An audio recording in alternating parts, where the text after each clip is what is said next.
Hello, everyone. Hello. Hey there, chat.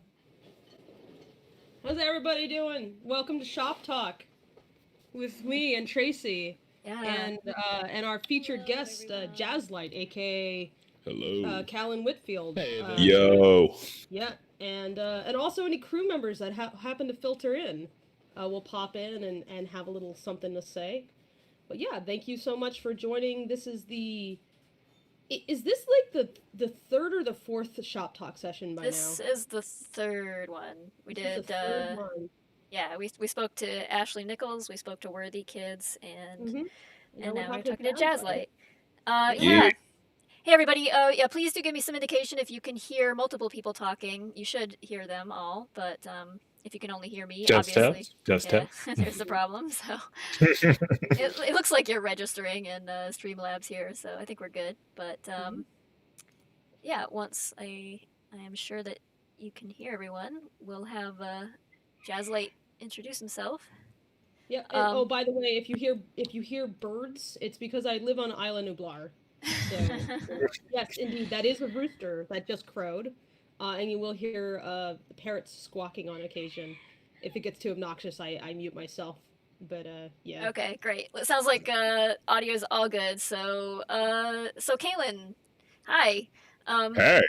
So for those of you who don't know, Kaylin, also known as JazLyte, is a indie director, animator, storyboard artist, and a professional one, working a corporate job as well. So kind of like day and night, artist through and through. And because he's so amazingly good at what he does, we figured we'd send out an invite and see what he had to say about what he does for a living and for fun. So One of my favorite animators for a few years now, ever since I found Kill Wolfy. Yeah. And I just really enjoyed that. I watched Kill Wolfy, and I watched the Hyenaville. Hyenaville, where Arcady, the necromancer wizard guy, like he jumps a turnstile, and the cops come after him, and then they regret it. Yes. Yeah. Yes. Hey Newt, would you be so kind as to drop a link into the chat so people can go watch that if they haven't seen Kill Wolfy, or just drop a link to JazLyte's channel. Yeah, you often. I would be happy to. Thank you. You can find JazLyte's channel. It's delightful. It's full of like all kinds of fun stuff. And you can watch the animatic for Kill Wolfy 2, which is really topical. Yeah. I'm talking to Jazz during one of his streams the other day. I was like, wow, so the characters are going to Portland by the end of that. That's relevant right now. I'm very curious what Kill Wolfy 3 is going to be about. Yeah, it's I feel like I can't not make a Kill Wolfy 3 involving that now after you said that yesterday. Yeah. Like, oh my god. It's like, oh no, it's kind of too perfect. I really want to see it happen. Oof. Yeah. Oof indeed. Yeah, but thanks for having me. I guess, should I introduce myself? Yeah, please tell us like how you got into animation in the first place and whatever else you want to tell us. Cool. Yeah, I'll just unload everything. Yeah, my name's Kaylin. I'm from Detroit, and I grew up making internet cartoons during the big, huge, like Flash cartoon boom, like around from like 2000, from like the year 2000 to like 2010. There was just hella Flash cartoons around the internet. It was so big, and it was like everybody was doing every kind of weird thing imaginable then. It was such a big, like, creative Wild West. That's what everybody calls it. I think it's apt, because like there was no monetization really, or no idea of like what a mega popular animator looked like. So we were all just we just wanted to make cartoons, and that was why that was it. So there wasn't any trends. There was a lot of there was like kids basically who got access to Flash for the first time, and like you had besides like Flash the technology, which made it possible to play videos online, but also like Flash the software made it possible to animate things, and it was software that wasn't really meant for how people were using it. Yeah. And Adobe like has denied like how people use it up till like only a couple years ago, where they were like, we're renaming Flash Animate so everybody doesn't notice the fumes coming off of this beat. Like, because you know that was helpful. Thanks. Also, that made it really easy to Google any problems you have with the software. Yeah. Animate glitch. Great. But yeah, it just things exploded then because there wasn't any like digital animation as it's like currently thought of back then. It was like any tech that existed was tied up entirely in studios. It was all proprietary. It was expensive and inaccessible. And then the internet got a hold of Flash. And they pirated the shit out of Flash. And boy, that really changed the landscape in a big way. And a lot of that early stuff was kind of primitive by standards in particular. Oh yeah. Yeah. It was. Yeah, like I remember watching Legendary Frog, and if you try to rewatch Legendary Frog now, it's like, oh. The heart is there though, like in all that stuff. Yeah. That was like the biggest. Like we were all kind of still discovering the program. I was one of those kids who got a pirated version of Flash. I was 9 or 10 the first time I touched the program. And I would just take I would take the free trials and just make new emails whenever I felt like making something. And and then like at a certain point, I had a buddy who was that skeeve who knew how to use LimeWire, who totally gave me a totally legal version, even though he knew how to use LimeWire. And I got that shit. I practiced for a few years, and at that point, I was not really like watching TV anymore. Like I was just kind of only watching people's like cartoons that were on Newgrounds and DeviantArt and shit all the time. Just even if they were repeats, I was so fixated on how like personal and self-indulgent they were. And I watched those like constantly. And at a certain point I was like, yo, there's other 12-year-olds like doing this right now. So like I got really fixated on the program. I taught myself with Newgrounds tutorials and stuff like that. And I think I made my first cartoon when I was 14, and I have not stopped since. Nice. Yeah. I didn't get a chance to touch Flash myself until I think I was like maybe 15 or 16. I didn't, I didn't have anybody. I didn't have like a LimeWire buddy or anything like that. Like my dad was a software engineer, so I did get access to a lot of digital art programs from an early age that weren't otherwise accessible because he just was kind of a dilettante about that stuff. He'd just be like, ooh, what's this thing? And he'd play with it. And then he didn't really give a crap about whether or not his kid like grabbed his digitizing tablet and just started making whatever the hell with it. So I have a longer history of using Photoshop and the like than a lot of my senior peers. And yet, I didn't get a hold of Flash. I got very fortunate, and my high school, which had recently totally gutted itself, completely renovated because the government at the time at my local city actually was like, hey, we have a surplus. You know what we could invest in? Better high school. I was like, wow, that was actually smart. Once upon a time when people made good decisions. And so they among the things that got added into the high school curriculum was a television broadcasting program where there was a straight up like TV studio inside the school. And this is public school. This is not like a charter school or a private school or anything like that. This is a public school that everybody could go to in New Hampshire. And it was solid. And part of the reason why they were like, we got to invest in this is because there's like the population density in New Hampshire is so low that whoever goes to high school, they're gonna come from surrounding counties even, probably. So you might as well like invest a lot in the high school because that's where everybody's gonna go. And yeah, so they built a whole television broadcasting studio in there that we could actually like I played around with real cameras and stuff in there. But they also got a copy of Flash, which they allowed me to take home and install on my computer at home. And I got to play around with that. And my shit did not end up on Newgrounds. It really only ended up on DeviantArt as much as anything. and it's not great, but I got to mess with like animating in the computer, and I was like, wow, this is so much better than making flip books by hand. Yes, yes. It's like So much magic. better. It is magic when you're a kid. Yeah. And it was such a frustrating program there. There was no camera tool.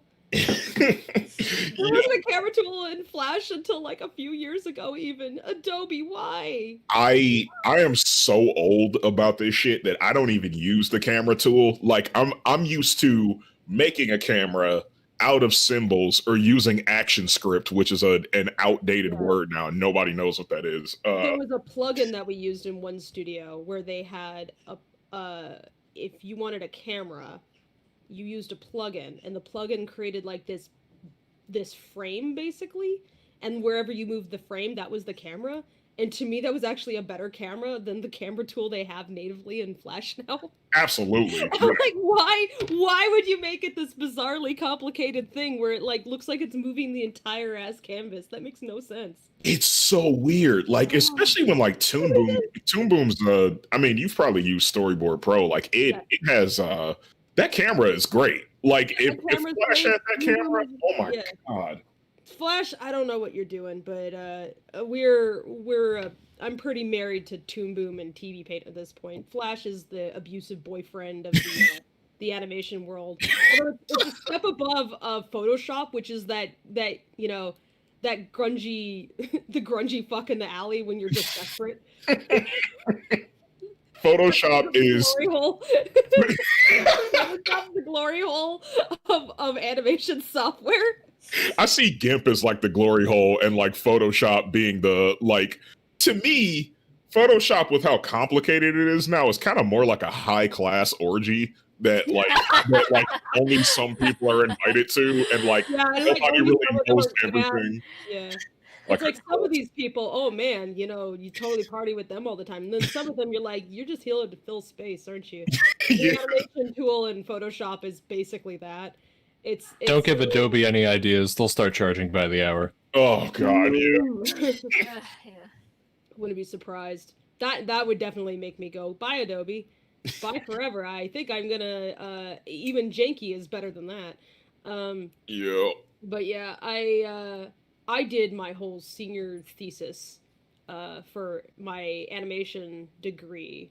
So I graduated USC in 2010, and Flash, it was Flash or Photoshop, and those were your options.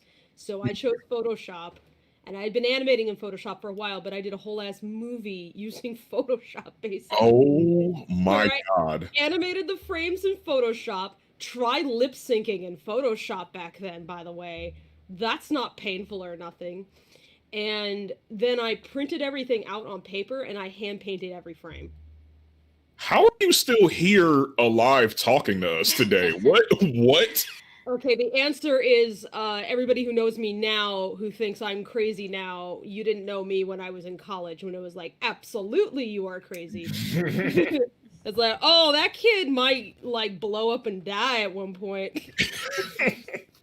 Somehow I managed not to. Spontaneously combust. Oh, fuck. I have to. Yeah. That was a journey, that whole thing. Oh yeah, thank you for popping up the little graphic, Tracy. So yeah, so for those of you who don't know, Shop Talk is where we talk to different indie animators, and we try to answer your questions for free, but also in return for donations, and half the funds go towards the towards Lackadaisy to help pay for crew. It does not go into me or Tracy's pocket.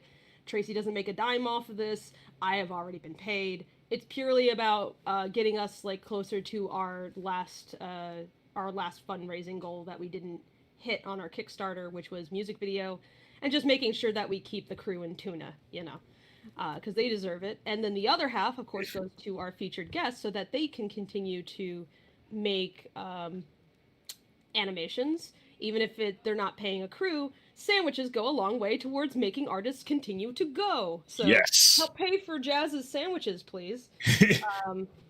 We have Super Chat. We also can receive PayPal donations.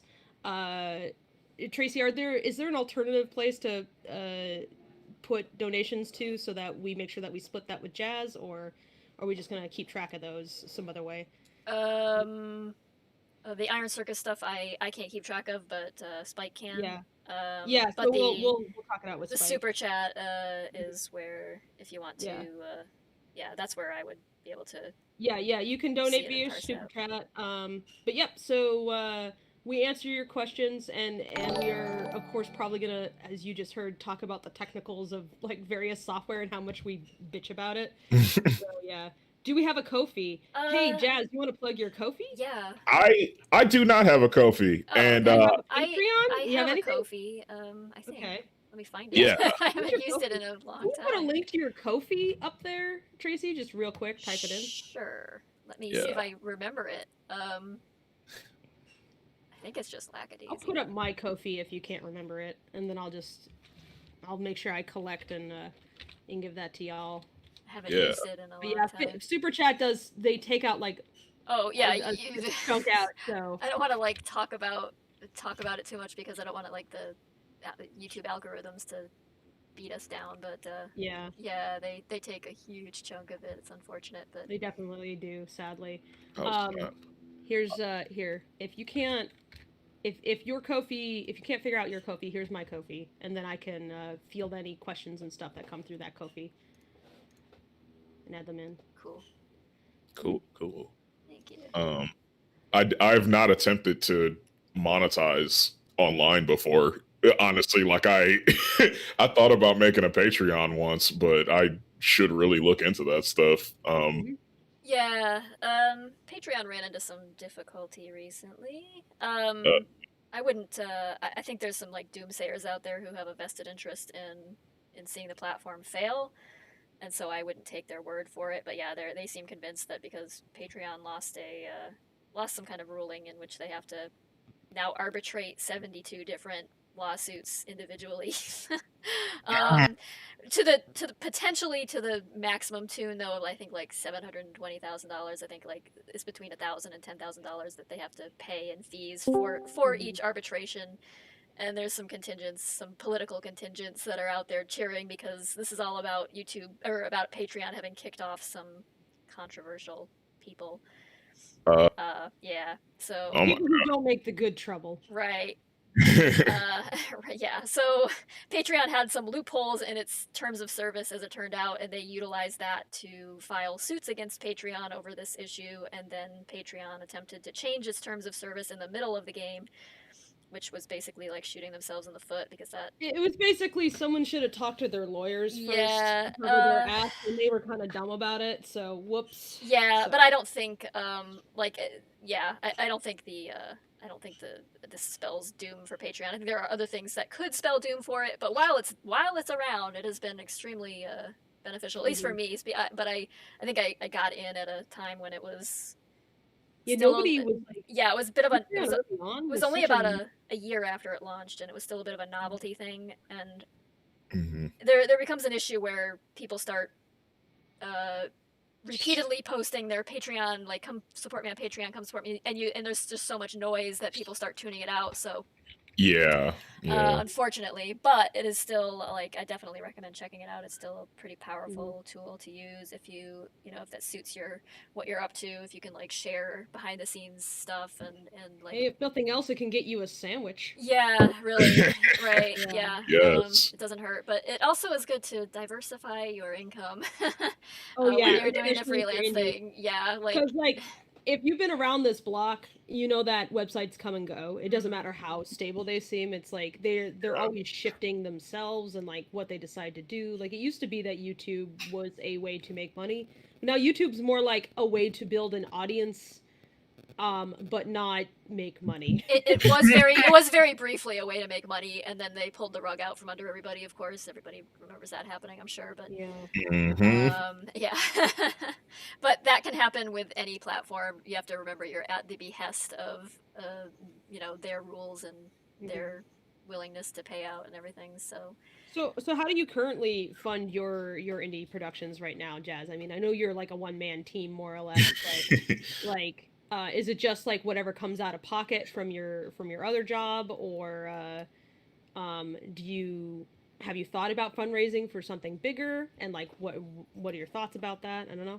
So right now I don't monetize my indie stuff at all. I work full time for Disney TV as a storyboard artist. So that that pays the rent, and whatever time I have after that is what I spend on my indie films. And but I do have an interest in online monetization because I very much want to support the artists who I love. So I have definitely like cavalier clicked a lot of people's Patreons for a few bucks, like even though I don't use it for myself. Nice. That's cool. And also it's kind of inconsistent too when I'm like, working full time, and I might go like a whole year without like a finished indie project dropping. So a lot of times I just take my time and just let people have it for free. But in the future, there are larger projects that I definitely would want to like hire a team for, or would look for these things, because I think I would sacrifice the entire existence of the mainstream animation world if it meant that everybody who had like indie projects they really cared about could secure like a living wage to work on them. Yeah. Like in a heartbeat. Amen. You get so much more diversity of entertainment as well. Like some of my favorite cartoons are not stuff that's like on TV. It's like what's made by like indie folks, and like that's where you see a lot of like exploration of different styles, writing, pacing, all of that. And like anytime that anybody's like, "Oh, why doesn't this company go and do blah blah blah?" It's like Disney's never gonna be at the forefront of any kind of real art movement. They are always following behind all other people. They're going to go with the populists like route with whatever's and they'll hire people who can do stuff, sure, but first off they have to be convinced that that's even worth doing in the first place.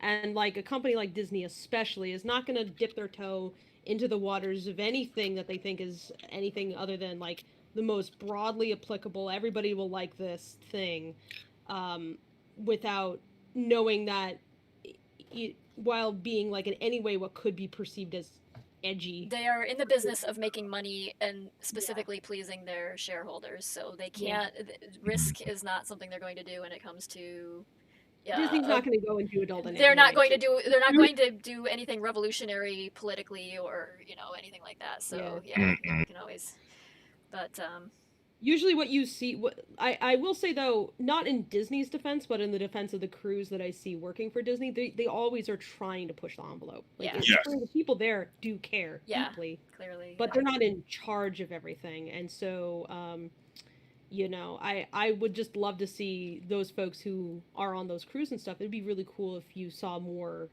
individual content from them as well. Like what could you follow? Like what could you check out? Because they definitely have cool ideas. Yeah, I mean, it seems like you do see a lot more of it now. I remember a time when like you couldn't like I think work contracts and things disallowed for a long time, like Disney animators and things from having their own like online presence or sharing their work or like outside of the company. So but I think that changed. Clearly that changed because now they all seem to have social media presences and they all post illustrations and animation projects and things, so that at least is cool. But yeah, it's sorry, go ahead, I didn't mean to cut you off there.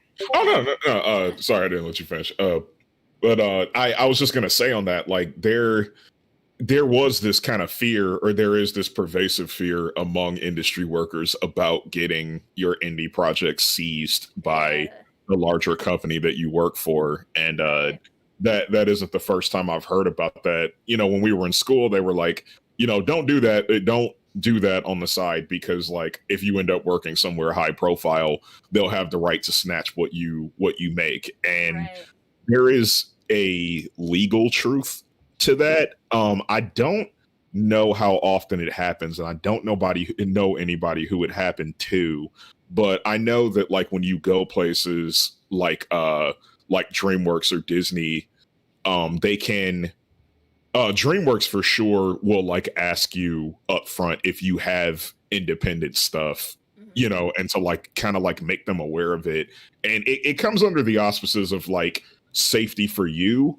So that you have some proof that that if they make something that resembles something you did, you know, you're like, oh, I already like documented this thing with you guys. But also, every studio also has in their contract that like we might make something that is completely fucking identical to the thing that you're making, and you are signing, by working here, you are officially signing away your right to do anything about it. But the thing of the matter is that that's definitely not something common, because I feel like we would definitely be hearing about it, or you know. I would just think make something so fucking out there. That's what I was about to say. Is like that's incentive to make something they wouldn't touch with a 10-foot pole. Just like make it so yeah, like Booth Cats. It's like fundamentally guns, liquor, drugs, etc. Yeah, same. I'm like try to eliminate any one of those elements, and the whole thing falls apart, because it's like it's kind of about the violence. Yeah. Without being like it's definitely not like everything is like gunfire and like crazy fights and that kind of thing, but it's like you can't, like, that story can't exist without those things existing, because it would take away the whole point of a lot of the discussion. So when we were pitching, like before the Kickstarter, when we were just pitching to studios, one thing I got back as feedback was, I'm not sure where we would sell this except to like 2 different peeps, because like you can't take this to Disney, no, and you can't take this to Nickelodeon, no, and you can't take this to Cartoon Network, and those are the places that are taking the most stuff. And so like when you're pitching to a studio and they want to see who they can sell it to, then they're going to be interested in stuff that they can like maximize as many meetings as possible to get it sold. So like if it's outside more mainstream, especially if it's outside like children's entertainment, even though there is more adult entertainment now in animation, there's definitely like a lot more than there used to be. A lot more explicitly adult stuff even. It's still dominated by children's entertainment. Yeah. Absolutely dominated by like several factors. So for every like exception you can think of, there's so few. There's so few. It's a handful. And they're lucky to exist, and they usually have like someone attached to them that like makes it happen, like Tartovsky's Primal. If that wasn't Tartovsky behind it, would that exist? Probably not. Yeah. Like Castlevania is amazing, but also it's a video game property, so it's safe. Yeah. So like entirely original stuff from like complete unknowns is well, it's pretty much unheard of. I mean, that's what made the A24 news just recently like really exciting, because it's like the door. Yeah. And it's like somebody is looking for folks. So that was very exciting, because then you go, oh, what could I do then? You know, who else is looking for stuff? Because if A24 is picking up stuff like Has Been Hotel, then, you know, what about your project that you are working on? Like, who might be interested in that to either compete with A24 or A24 themselves? So suddenly, like, that door, which is like barely ajar, cracks open a little bit wider. You can look inside, and it's like you can see the turkey dinner on the table, and you can feel like, oh, yes, give it to me. Yeah, like that's why it was super encouraging to like see that. I'm like, holy fuck! Like, first of all, A24 does not really mess with animation normally. I don't think they ever have. Yeah. So, because it's like, oh my god, okay, well now, you know, because I mean, I'm sure all of us who are in this chat could probably like knows how to make a cartoon like on the real cheap. So they kind of don't have a ton to lose by like, you know, trusting like some people who can prove that they can whip something together, or like whip a team together like under, you know, much more skimpy circumstances. And yeah, it's really exciting. I really for that purpose, because I obviously, you know, with all the racism metaphors and the grindhouse gore, you know, my stuff is not exactly stuff that I would pitch to my job or to anywhere else that normally does kids content. But you know, I feel as though it would be a positive side effect if making independent stuff like made a company feel more confident wanting to hire me to develop something for them, or like seeing what my voice is. And that's why I'm such a big proponent of indie stuff, is because you can see when you go and you work in the industry, you know, whatever time you started working in the industry is kind of like your age, and you'll be treated as such, and your ideas will kind of be treated as such. So like if you started in the industry a year ago and you're coming in, and even if you're the leader of a project, you're still kind of going to get treated like a 1-year-old. Yeah, you're still baby. You're still baby. And but like, you know, then you got these cats like the dude who created like China, Illinois, who had all this indie content, you know, everywhere, all over the internet, that was just him, and people loved it. And that was proof that they could trust him to do his wild ideas on China, Illinois. And I personally love that show. But yeah, that show had like such a good feel to it. I love stuff like that where it's like, man, that's like really different looking, and like the way it's written is different even. Thank you very much, Fetch, for the $100 super chat. Thank you, Bastard Chap, too. Fetch, yeah, totally. Thank you. You've been incredibly generous. You need to like hit me up for some artwork sometime or something. Yeah. God damn it, Fetch is what we say every time he does something. And then that Bastard Chap, thank you very much for the £5. Yee, says that Bastard Chap. Yes. Yeah. Thank you. Fetch, go get you a Nico or something that I know you desperately want. No. Use that $100 to commission Malcolm to say something for you. I got a lot of terrible Nico pickup lines that we made him say when we were like, oh, we got like the rest of the hour to kill. Do you want to do something scandalous? And he was like, absolutely. That's actually been something that's been really fun about this project, because just inviting voice actors in and like basically giving them toys to play with and seeing how excited they get about that, like it's really heartening, because they get like super invested in the characters. And on our production, unlike pretty much in studios where, you know, the voice actors come in usually one at a time and they do their lines and then they leave and nobody ever sees or talks to them. If you're lucky, maybe you get to sit in on a voice recording session. Yeah. They're like completely separate from everything. But on our production, as you can see, Jazz, like the voice actors are actually part of they're part of our server, and like so sometimes they'll like pipe in and stuff, and they get really excited about stuff, and it's, you know, for them it's really cool to actually see the cartoon get made. So they can see like the whole process, because this, you know, every cartoon is like a really complicated puppet show, really, where more than one person is pulling the strings. So the voice actors are like the, you know, they're speaking, and then the animators are like making it move, they're like making it breathe, and then the design team is giving them like a way to look, you know, that's the body. I could keep on going with this metaphor, but it'll get a little drawn out. But I'd say that's one reason why I like the business of animation, is that I like the idea of making a community piece of art, like something that involves coordinating a lot of people and seeing what they can make together, because there's only like a handful of art forms where that's like really a thing that you do. And so you can make a cartoon on your own, but when you get like multiple people in it, it's really cool to see like how everybody like elevates the work past what you can bring in. But it takes so much trust also. Like it takes a certain amount of faith in people.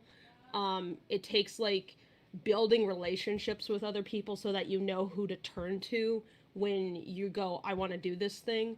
And that's actually one advantage of going to work in industry stuff, is that you make those connections, which then can actually feed back into your indie work later, because you understand like the process of making a cartoon from the inside, from places which have made it relatively efficient, and then you can come up with your own ideas how to make it even better than that, and maybe more efficient, and like bring on people who you know can do the work, like you've made those connections. And then also you can bring on other people who are like other indie folks who you really admire and get some of their flavor into it. So that's been one of the coolest parts of this project, is bringing on various artists whose work I like admired for a long time and seeing what they can pitch into it. And that's super freaking cool. And I'm just like, I just feel so honored by their contribution all the time. It's been a total privilege to be able to work with so many cool people who I've just like followed on Twitter and Tumblr and things like that for years, and it's just like, wow, now I'm like getting to work with this person on a thing, and and I it's can't, a dream come true in a way. I just like coming from small studio game industry stuff, like as fraught as a work environment as that was at times, at least we were like all of the different moving parts commingled with each other. The design team and the programmers and the artists and everything were constantly like up in each other's faces and walking over to each other's desks and so and like in meetings together and everything. So it's like, it's crazy to me that so much of the like mainline animation industry works in such a like terraced sort of like cloistered way where like the storyboard artists never talk to the animators will be like in a completely different country. The writers are like their whole own clique, and then you never even see them. Yeah.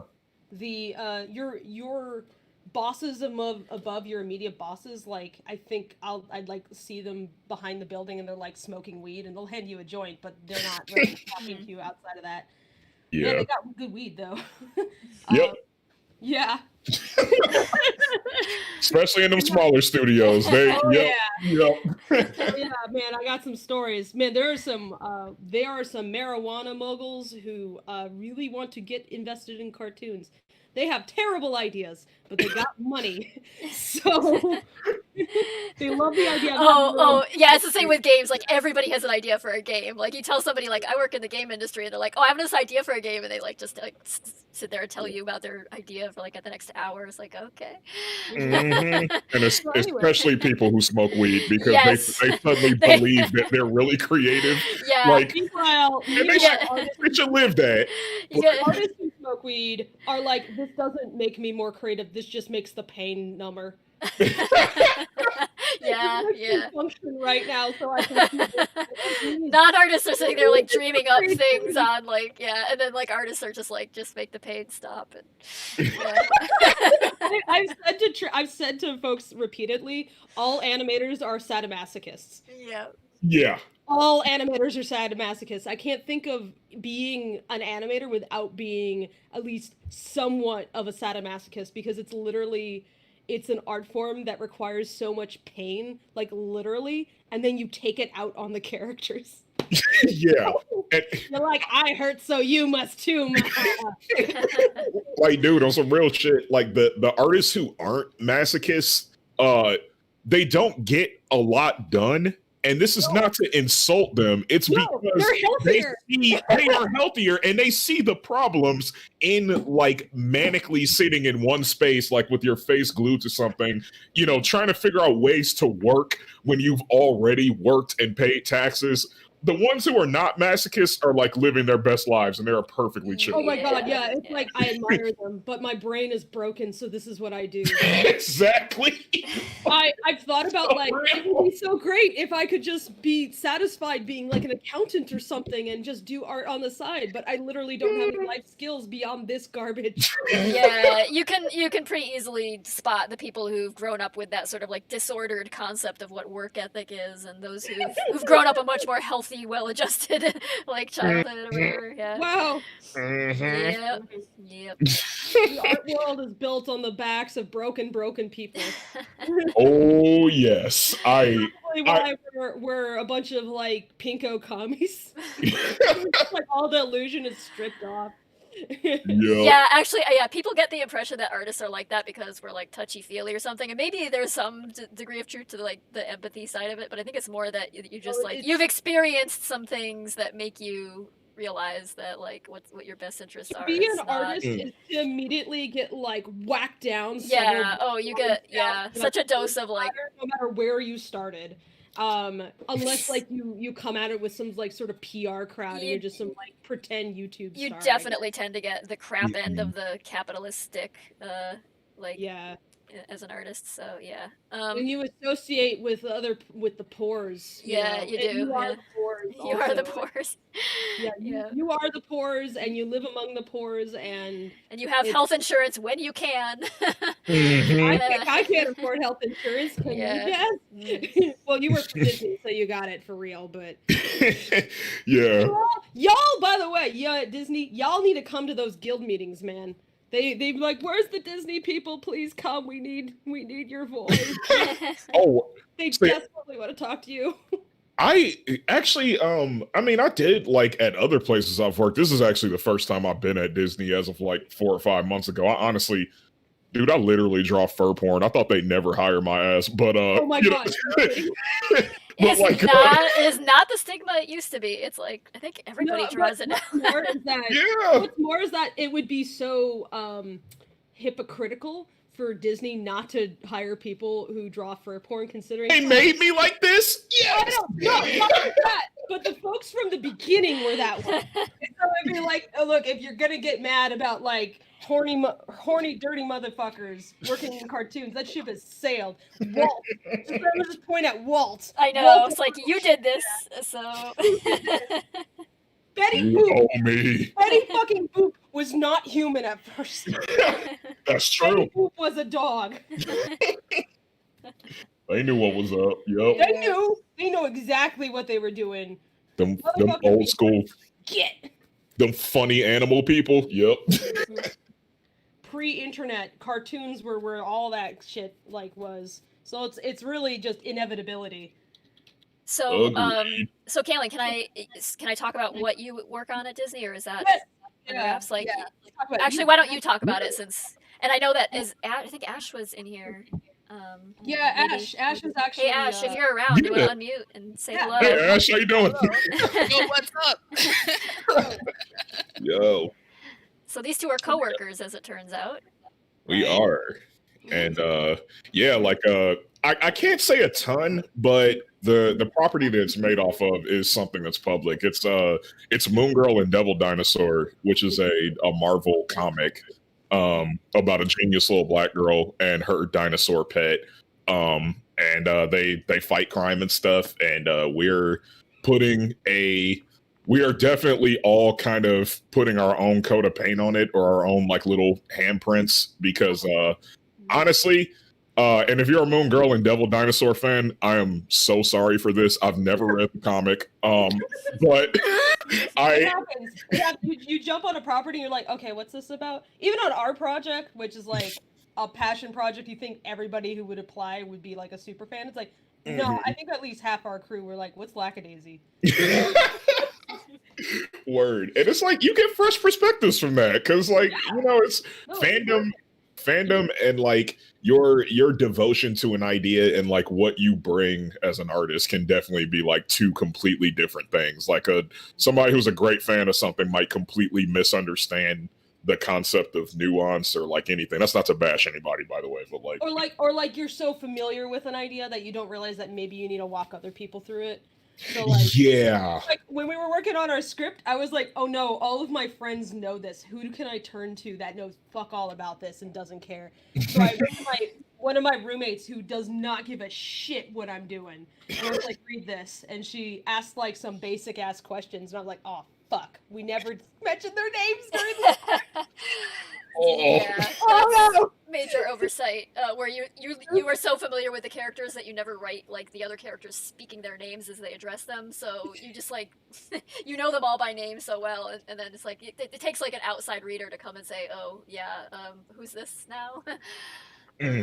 What are their names? Like but obvious stuff. I don't know if you what's your script writing process like? Because I really love the dialogue in your animations. And I want you to describe, it's so natural sounding. Like it's just like is this part of it improv, or like do you actually script that out, or how do you do that? Like, okay, so it's a little bit of A and a little bit of B. To be honest, I mean, when it comes to like the script writing, usually I'll get a random idea, like, at any time driving, taking a dump at work. And then like I'll like I'll go and I write it down, and like I will, like I do like a traditional like outline to script sort of thing, or I'll just like, or if it's something really short or easy, I'll just go straight to like writing the dialogue with it.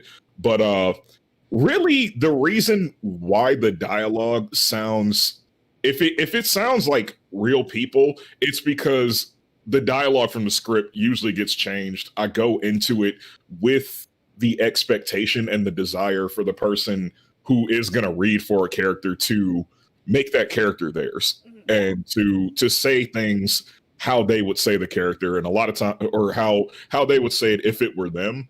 And a lot of times I'll just roll with that. I'm not super hardcore about people saying things exactly how I have them like in the script, because I know that the more you try and rein in art, and voice acting is a fucking art, you know, the more you try and rein that in, it's going to, you're gonna lose control. You're gonna lose authenticity. So, you know, I mean, if anybody in here is somebody who has been following me like since I started working on Kill Wolfy 2, the animatic that I put out, originally the main villain was supposed to be this he was supposed to be like this southern conservative kind of, like, you know, like a thin blue line cowboy boots, but he's a security officer at a damn grocery store. And like he was supposed to be that stereotype of like the, you know, the bigoted American or whatever. Right. And stereotype, so, aka at reality. Yeah. Yes, the stereotype. I'm not even gonna say the stereotype. I will say the representation of the common thing that we all see. The type. Considering how many fucking videos of anti-maskers and like the fucking Karens and shit that we've been seeing, it's like, I don't know if that's a stereotype, man. I think that's just people. Yeah. It is not for nothing. Yeah, and like I wanted him to be that kind of like southern bigot sort of character, and this was sanctioned by my buddies who I voice act with and stuff like that, because like most of my friend group is from the South, and they tell me stories and I can corroborate. But when I went in to do the voices with my buddy Neil, who was gonna play the villain, this dude, he's from New Orleans, and I was trying to have him be like a racist cowboy character, and this motherfucker could not do that accent no matter how he tried. Like the accent that I did for the scratch, I went full Southern, like, boy, don't act this way, you know, yada yada yada, because like that was in my head, was like I was gonna be like, yeah, Neil's gonna play this character. He's from the South, he's familiar with it, you know, it'll be fine. And I got him in to do the voices, and he couldn't hit like the typical kind of, you know, mockery for that accent or whatever. The full twang. Yeah, like the full twang or whatever. And I'm from Detroit, like I'm from way north, so like, you know, it's only been second. I think it's because like, oh, go for it. I think you cut out a bit there, Fable. Oh yeah, well I was saying that I imagine it would be difficult, because to him it's like, what is a Southern accent like as it's lodged in your brain when you're from there? It's really different than the stereotypical version that people from not the South are thinking of. When we put out casting calls for Nicodeme and Seraphine, I was like, I'm looking for Louisiana Creole, and we also said Cajun just because we weren't sure how many actual Creole folks were gonna apply. And I was like, okay, let's see who we get. Fucking like most folks came at us with like Applejack. Oh yeah. Like like, and there is like a universal kind of like, you know, farm person accent or whatever that I like. But the thing is that like, even though he's from the South, you know, which New Orleans is in the South, that's a completely different accent than his accent. And he does this, like, he basically said during the thing, he was like, man, I kind of wish this was like a New York accent, because I can pop off like an East Coast accent like nothing, because, you know, and he kind of explained how the New Orleans accent and an East Coast accent are apparently not super different. and I was like, okay, that makes sense. And then the character ended up evolving into like a kind of not the stereotype for what you consider like an American racist or whatever, and it became a guy from the East Coast, which is typically less racist than the South, or like, you know, not nearly like they're like stealth racists. Yeah, there's definitely. But they'll be just as so in the South. It's like overt. They'll just say shit. Yeah. But in the Northeast, they like pretend like they're better than that shit. But then they go and they do shit anyway, because it's largely like old money, classist folks who are like, especially that way, who never really had to bother with like integrating with like immigrants and stuff unless they were like, I don't know, moneyed people themselves who came in. So they'll have attitudes. And what's more is that like there was a really active KKK in the in fucking Vermont, which now is like oh my god. Yeah, I grew up in Massachusetts, and there was definitely pockets of it's a very like blue state, but it's like there's pockets where it's like the racism comes from somewhere else, and it's like a different brand than what you would see like in a stereotypical like they're like isolated, like they don't like it's so white up there. It's sort of like I remember growing up, it's like I knew all of like maybe a handful of black people, and like literally I think of two that come to mind, like when I was in primary school. Yeah. Because most brown people there were like Indian, actually, not black. And we had like a large Puerto Rican population, and that was like where most of the racism was directed at where I grew up. Yeah, like, and sneaky shit. It's that, really sneaky shit. And that ended up becoming the character by accident, just because my friend couldn't do the stereotypical like Southern racist accent. He was like, yo, like when he read the lines with the New York accent, suddenly the character looked completely different to me. Suddenly he was a character who was designed wearing cowboy boots and a big fucking, cowboy belt buckle or whatever, acting bigoted or whatever, but he had an East Coast accent now in the content, and it like creates like a whole different thing where it's just like, oh, this guy's like fantasizing. There are people like that though. Like there are folks like that who will move to Texas because they're like, it's more bigoted there. I'll be more welcome. And they don't know anything about Texas, and so they'll go and they'll be like, I'm gonna cosplay a cowboy. Those, exactly. Those pretenders who put on the cowboy boots and the hat, and they're suddenly like they're like playing a part. But that immediately creates this whole other angle to the character, which is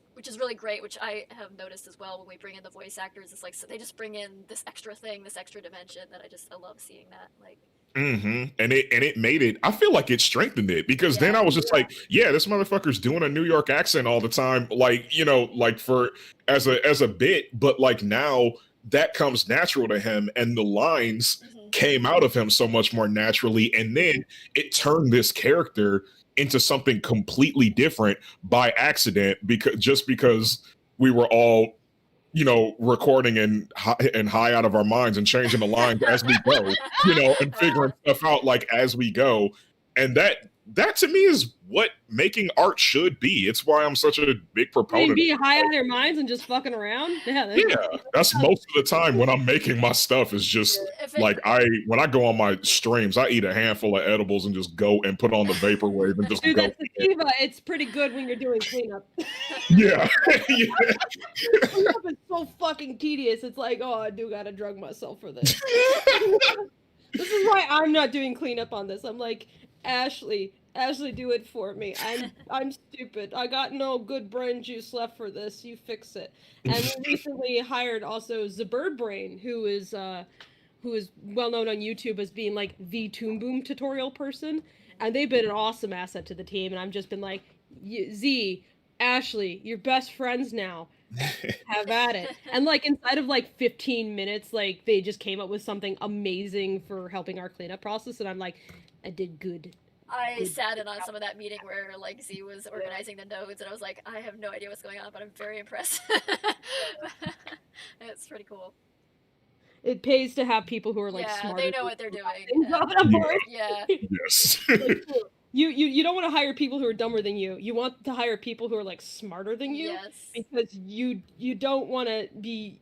You can't be smart about everything. Like there's so many moving parts to animation that like you can tell when you're doing your own stuff, or even when you're looking at other people's stuff, you can tell like they're really good at this, and that, but not that. Yeah.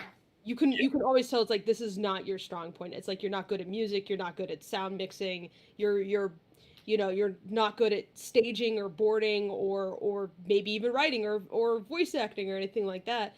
And it's like the rest of everything that shines, but like that's just how it is. You can't be good at everything. No. Even Yeah. if you can do everything, you're not amazing at everything. It would take more decades Yeah. of experience.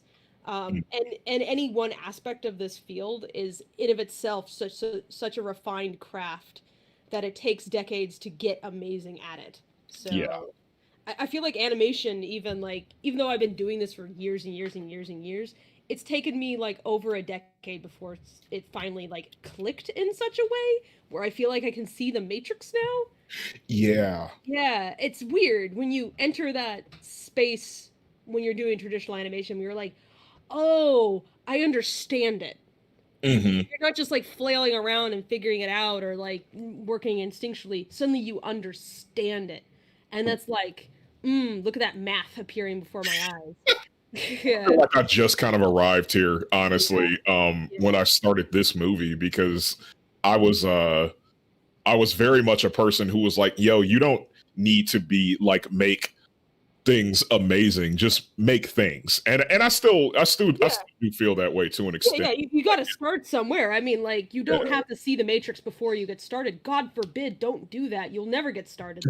Don't even look for it. Don't Like bother. just get lost in the chase. Is like the mantra. Yeah, it's but yeah, it is good to like know your own limitations. Like I know that, sound design is not something that I ever like want to put a lot of effort into.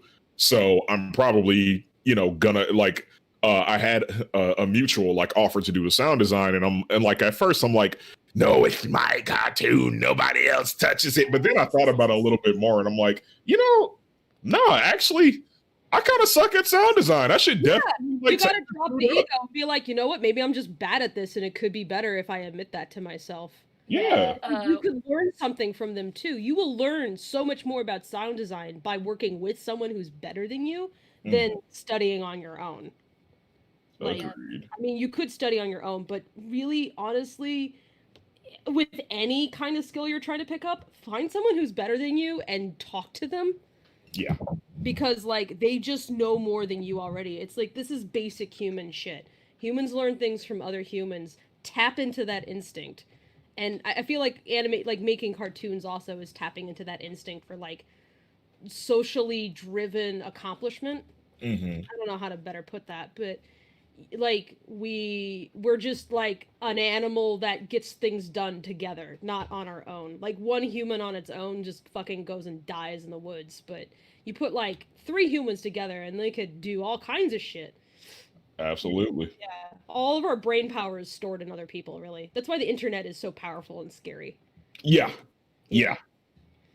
Yeah, but one of our animators, Nick, was saying to me the other day in voice chat, he was like, I don't know how you can like just let us draw these characters without being all over us about like being on model all the time and everything and like micromanaging the hell out of it. I'm like, I have to recognize I take the whole project very personally, and like I've been working with these characters for more than a decade now, and I love them all, but yeah, I mean, you gotta recognize when someone else knows better than you what to do and how to do it. So, but also, like, if you go too far, I'm like, Tracy, stop making him say horseradish. oh yeah, I can go too far. Yeah, I've been called out before for I certainly nitpicked the character design sheets to death. So, but yeah, I mean, like when it comes to animation and storyboards and things, like I am happy to admit when I don't know what the best solution is in all circumstances. I am like, so grateful that you trust me and how I imagine these characters moving, because it's like that's also kind of a very personal thing, and they've only ever really existed in still frames before.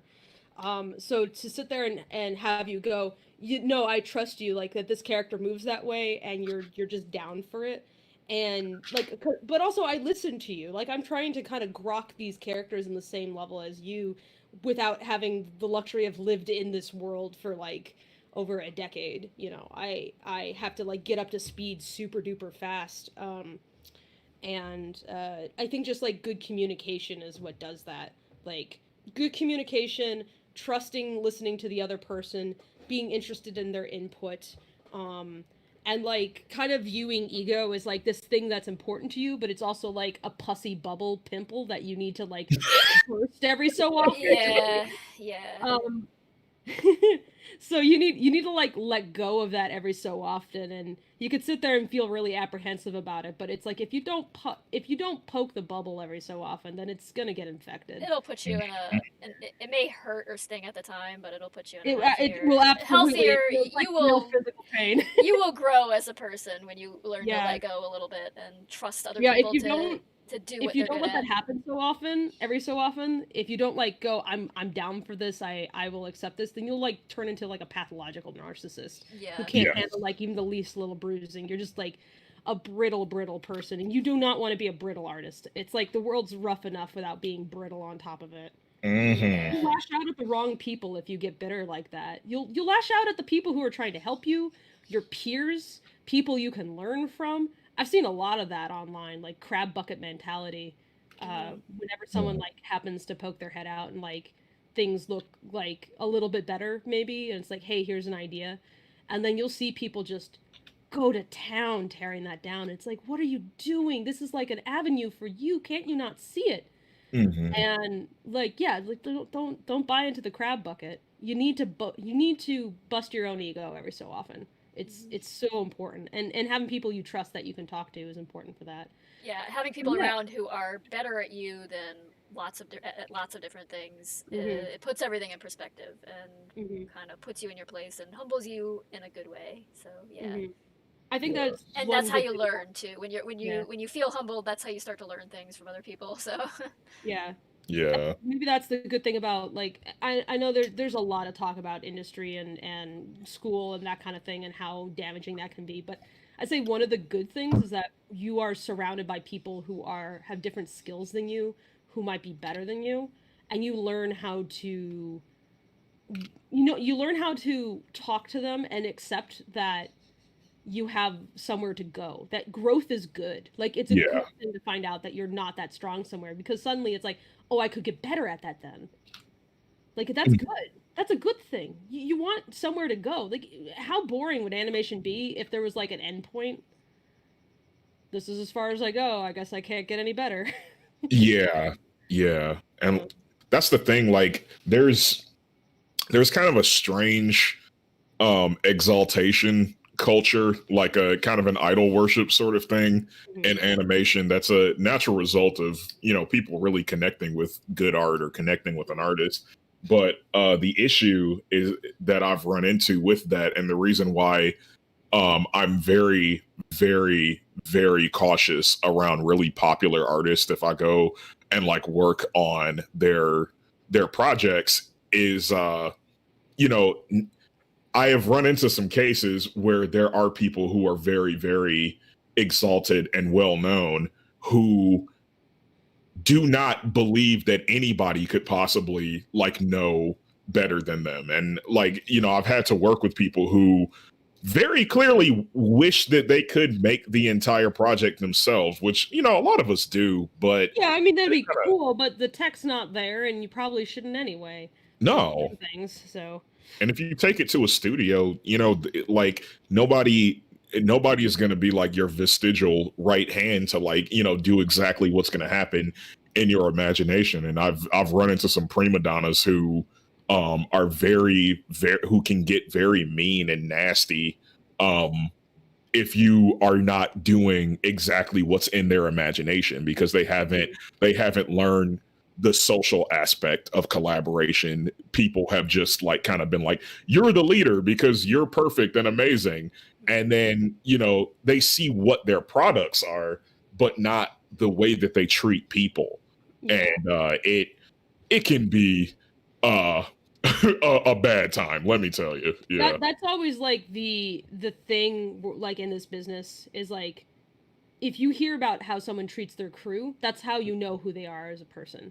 Mm-hmm. So it's like if they treat their crew good, it's like, okay, that's a solid person. If you hear they treat their crew like shit, like if you hear that, and it's like there's something wrong where it's more than just like one person being boo boo boo, but it's like, you know, if they have a reputation for making people cry, if they have a reputation and then like, you know, so like the whole John K situation, for instance, like this rarely happens. Like I was just kind of getting into the industry, and I remember seeing him in like convention space or whatever, and I was with some buddies, and I was like, oh, it's John K, like maybe it'd be cool to go talk to him. And Buddy pulls me aside, he's like, do not talk to that guy, that guy is trouble, and like lightly explains kind of why, and like I didn't even know the full story. It's just like just lightly, and people don't do that usually.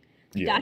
That is a fucking red flag, because folks are like pretty tolerant overall, because I mean we're all temperamental artists, so everybody has like their freak out or whatever, and Yeah. you know, so folks are actually tend to be overall relatively empathetic. Of course, you know, your mileage may vary depending on how close in proximity you are to being a straight rich white guy from Santa Monica. The tolerance levels tend to go down rapidly past a certain point. But yeah, like when there is a whisper network happening around someone, and it's like, you know, crew members going maybe, then that's how you kind of know. Don't.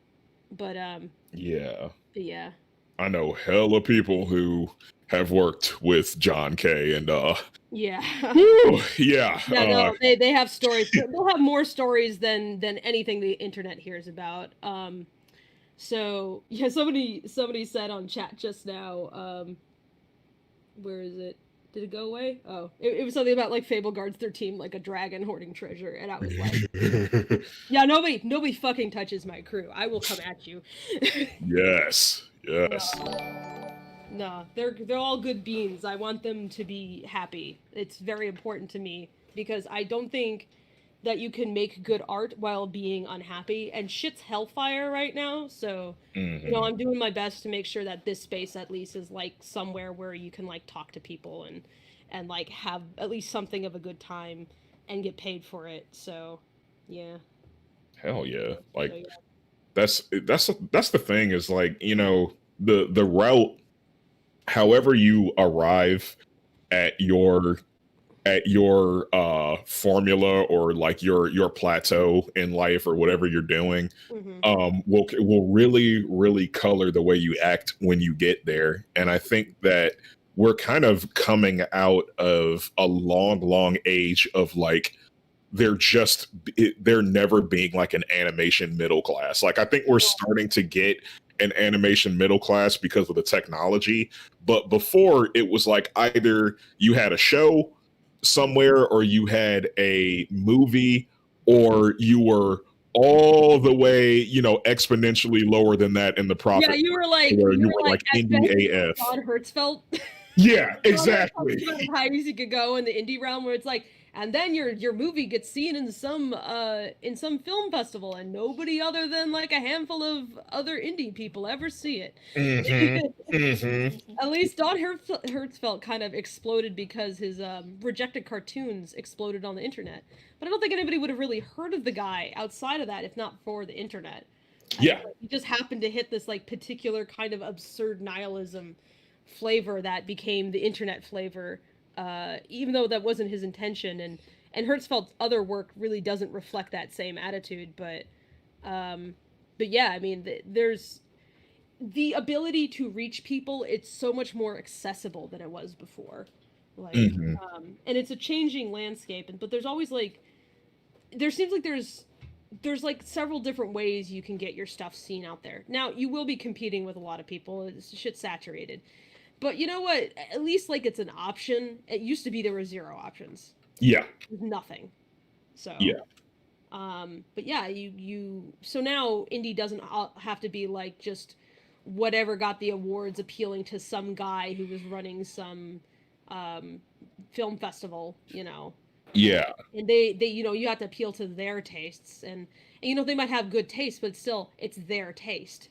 Now you can kind of like find your own audience, you can find your own niche, and I think that's really cool. You can make stuff that isn't meant to appeal to everybody, because I don't think you can make things that appeal to everybody.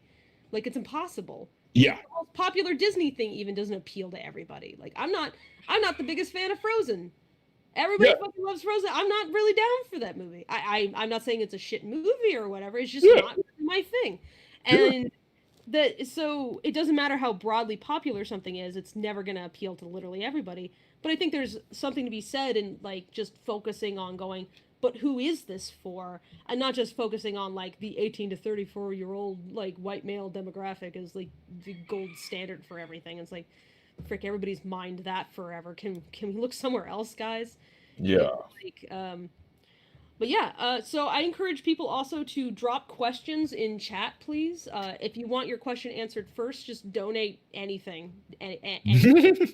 You can donate $1. I don't care. But we'll prioritize questions that come with donations. But we'll try to get through as many questions as possible because we know that not everybody got $1 on them, especially right now. You know, you got to save your bucks. You got to get that taco meal, man. Yes. So. But yeah, drop your questions, and as those questions filter in, I would like to just talk to you, Jazz, about like what is Kill Wolfy about, because we haven't really delved into that. Oh yeah. And that's the thing that like really hooked me onto your work is I just really love Kill Wolfy and like the whole concept, and also furry as allegory for social issues coming from people who aren't just like rehashing the same shit over and over.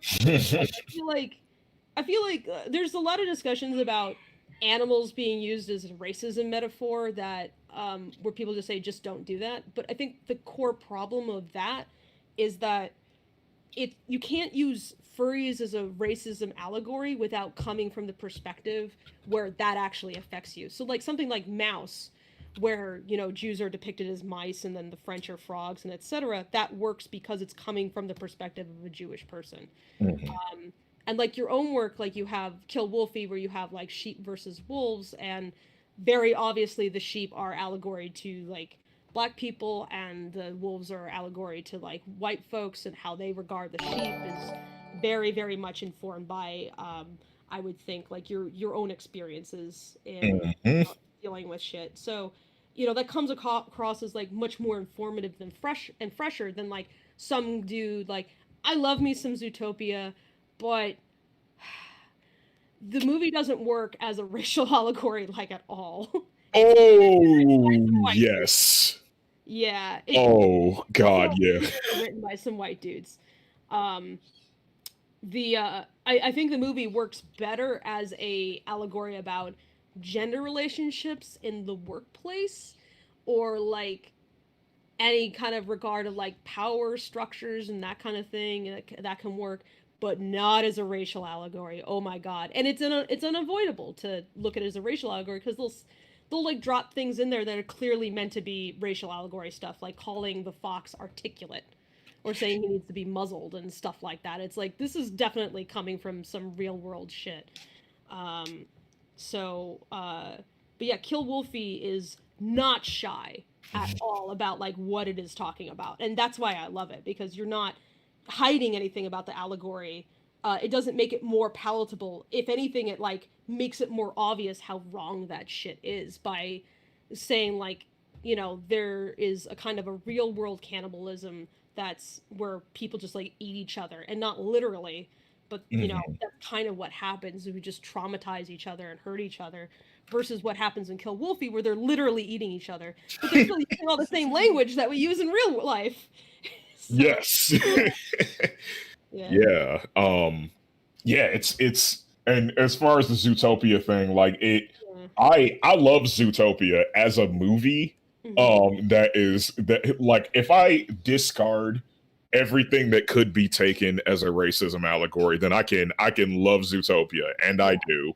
But the second it goes there, and honestly, like, just knowing that was brought into the initial talks for the movie, some very, very Fable. I was ranting about this on my on my fucking stream yesterday, so you've heard this rant, but like, it has some very, very horrifying, unsettling kind of implications or philosophical implications as a racism metaphor. Mainly that minorities have something to apologize for. Yeah, like which that is crazy. that's like a thing I've seen over and over in a lot of racism allegory stories where like I think Bright is one of the most egregious examples Oh, God. that in recent memory where they're like, oh, the reason why people hate orcs is because they worked for the Dark Lord. And I'm like, and then they try to in the movie like bring up the idea that Mexicans are hated for the Alamo, and I'm like, that's not even remotely true in real life. Like that's not why people trash Mexicans. It has nothing to do with the Alamo. Oh Alamo, what are you God. talking about? So it's like clearly written by someone who has no idea what. When's the last time someone like yelled "Remember the Alamo" at like a I feel like that would be funny. Like, it would be ironic in an ironic way. Bigots and they were like stupid creative like that. That would be one thing. Like when I was bullied in school, one of the things I was mad about, I was like, it would be so much better if they were just more creative. And I could laugh at it, but they're not. Yeah. But yeah, it's just it's like anytime where you're like you deal with this allegory and you even imply some justification for that, you forget that that's not how it works. People justify their bigotry. The bigotry is never justified in the first place. Yep. It was always post-hack justified, where people just were terrible to one another. Like they were just trying to justify hurting each other. And they come up with ass backward reasons, and that's why none of it's rational. Like the moment you scratch the surface on anything about this, it's not rational, because you can peel it apart so easily. So don't write stuff along those lines where you create like an actual rationale. And it probably would have worked a little bit better if they did just treat it as just like a power differential kind of a thing. Yeah. They, like include the racial stuff, like because like you could kind of see where that could go. The Fox character at the very beginning of Zootopia, he's like a bully character. He's definitely not coded black. Yeah. Yeah, he's just coded bully. You know, it's just like there's a bigger, stronger animal and he hurts you, and it's like so you could have explored that. And I think Zootopia could have had something to say about differences in size and accessibility. Sure. Like it was way better about that. And I think if it leaned on that, like what is it to have accessibility to certain services or environments, and like how you find yourself disadvantaged at a certain size. Like clearly big animals in the world of Zootopia are the actual bullies in this world, regardless of predator or prey. The rabbit and the fox are discriminated against in the elephant ice cream shop, and the only reason why the rabbit gets the better of the elephants is because she happens to wear a badge. That's it. Yeah. They were willing to step all over her. Like it looked like they were pretty much ready to literally throw them out, if not for that. It also complicates things when you make one of your minority characters a cop. Yeah. Gets or a fact that or like being a cop is the ultimate goal. Like it kind of like it legitimizes. I have to think if they started development on this like around now, they wouldn't have done that. But yeah, I mean, Toon King just pledged $10. Thank you so much, and asked, did any of you guys enjoy Cats Don't Dance? Sorry to derail the conversation. We can hop back to that after, but. Point. I love Cats Don't Dance. It's a gorgeous movie. It's definitely one of those standout films. Very like similar, kind of similar theme as Zootopia has, in that it was about discrimination in Hollywood in the 1930s, which was certainly. I think it had a much narrower focus. Yeah. It was a much smaller scope movie, but I would say probably like I must have watched that movie 50 or 60 times as a kid.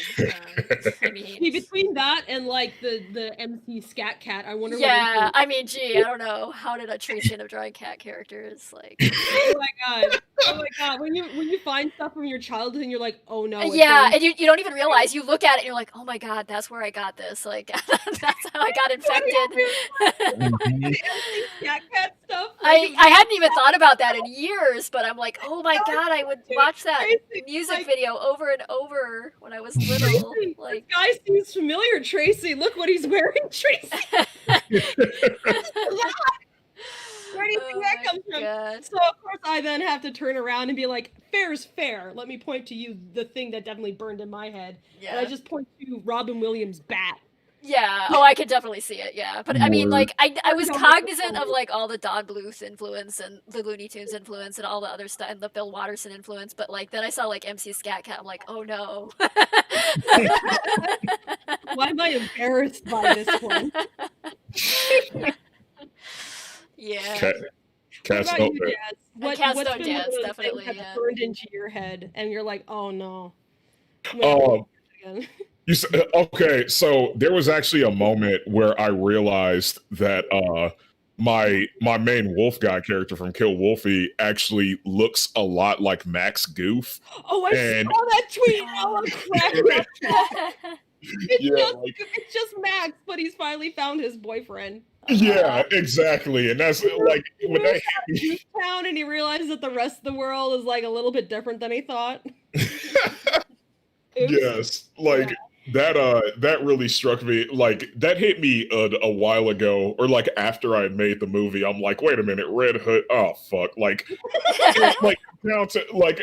Oh, you were thinking the Red Riding Hood metaphor. Nah, it's just Max. It Max, is Max found Goof. himself. And I was a Goofy movie kid, so I very much so unreasonably good. Yeah. There's nothing cringy about that one, man. That's a good movie. We're talking about movie night maybe tonight or something, just watching Goofy movie. And like Goofy movie 2 as well. I haven't oh my god, the X Games one. I haven't seen that one. So weird. It's like, I want to see what is it, Bradley Up Across the Third. I need to see. Oh yeah, I was showing this to Tracy. She had not seen Bradley Up Across the Third. It might be one of the best Disney films. I wish that there was a Goofy TV show which was just Max in college, because like they come up with so many great ideas in Goofy Movie 2, which unfortunately get like stepped on by the X Games shit because it was like it was like the early mid-aughts, and so everything was extreme sports. Yeah. Even though it didn't really make sense, it's like I don't think Max was that into skateboarding, was he? Not really. I don't think I think he skateboarded like a little bit, maybe in the first one. Not much. Yeah. But anyway, speaking of extreme sports, so like I love the parkour and everything. Well, not parkour. I love all the fighting sequences that you have in Kill Wolfy, and I really love that. Even though like you have like sheep are black people basically, and you've already straight up flipped the usual racism allegory on its head, because for some goddamn stupid reason, when there's racial allegory in furry content, black folks are usually portrayed as predators, and it's like, I've got some feelings. Yeah, it's very, and that's the thing, like it never seems cohesive to me, but like I very much wanted to, and this was not in response to Zootopia. Weirdly enough, I actually started making this like I think as they were developing Zootopia, because I remember when the teaser came out. Yeah, I remember Kill Wolfy coming out maybe around the same time, and so you know that there's no way that you were influenced by Zootopia. You influenced by other things. Yeah, I purposely put the whole pencil test out before the movie was done the day that Zootopia came out, like on the release day, because I was like, there's no way people are going to see this movie as being independent of Zootopia. But I was actually wrong, because like almost nobody brings up Zootopia when they watch it, which is trippy to me, and I love that. I'm glad. Like you're just coming at it from like such a different angle, but also the fact it's so totally different and stylistically different, and to Zootopia, but it's queer and violent and yes. Well, that would be Beastars is like more the obvious, very apparently influenced by Zootopia, where it's like, okay, so let's take this concept and then take it to its logical conclusion. But then Beastars is not shy about going, predators are like, it's not racial allegory in Beastars, it's a lot of other things combined.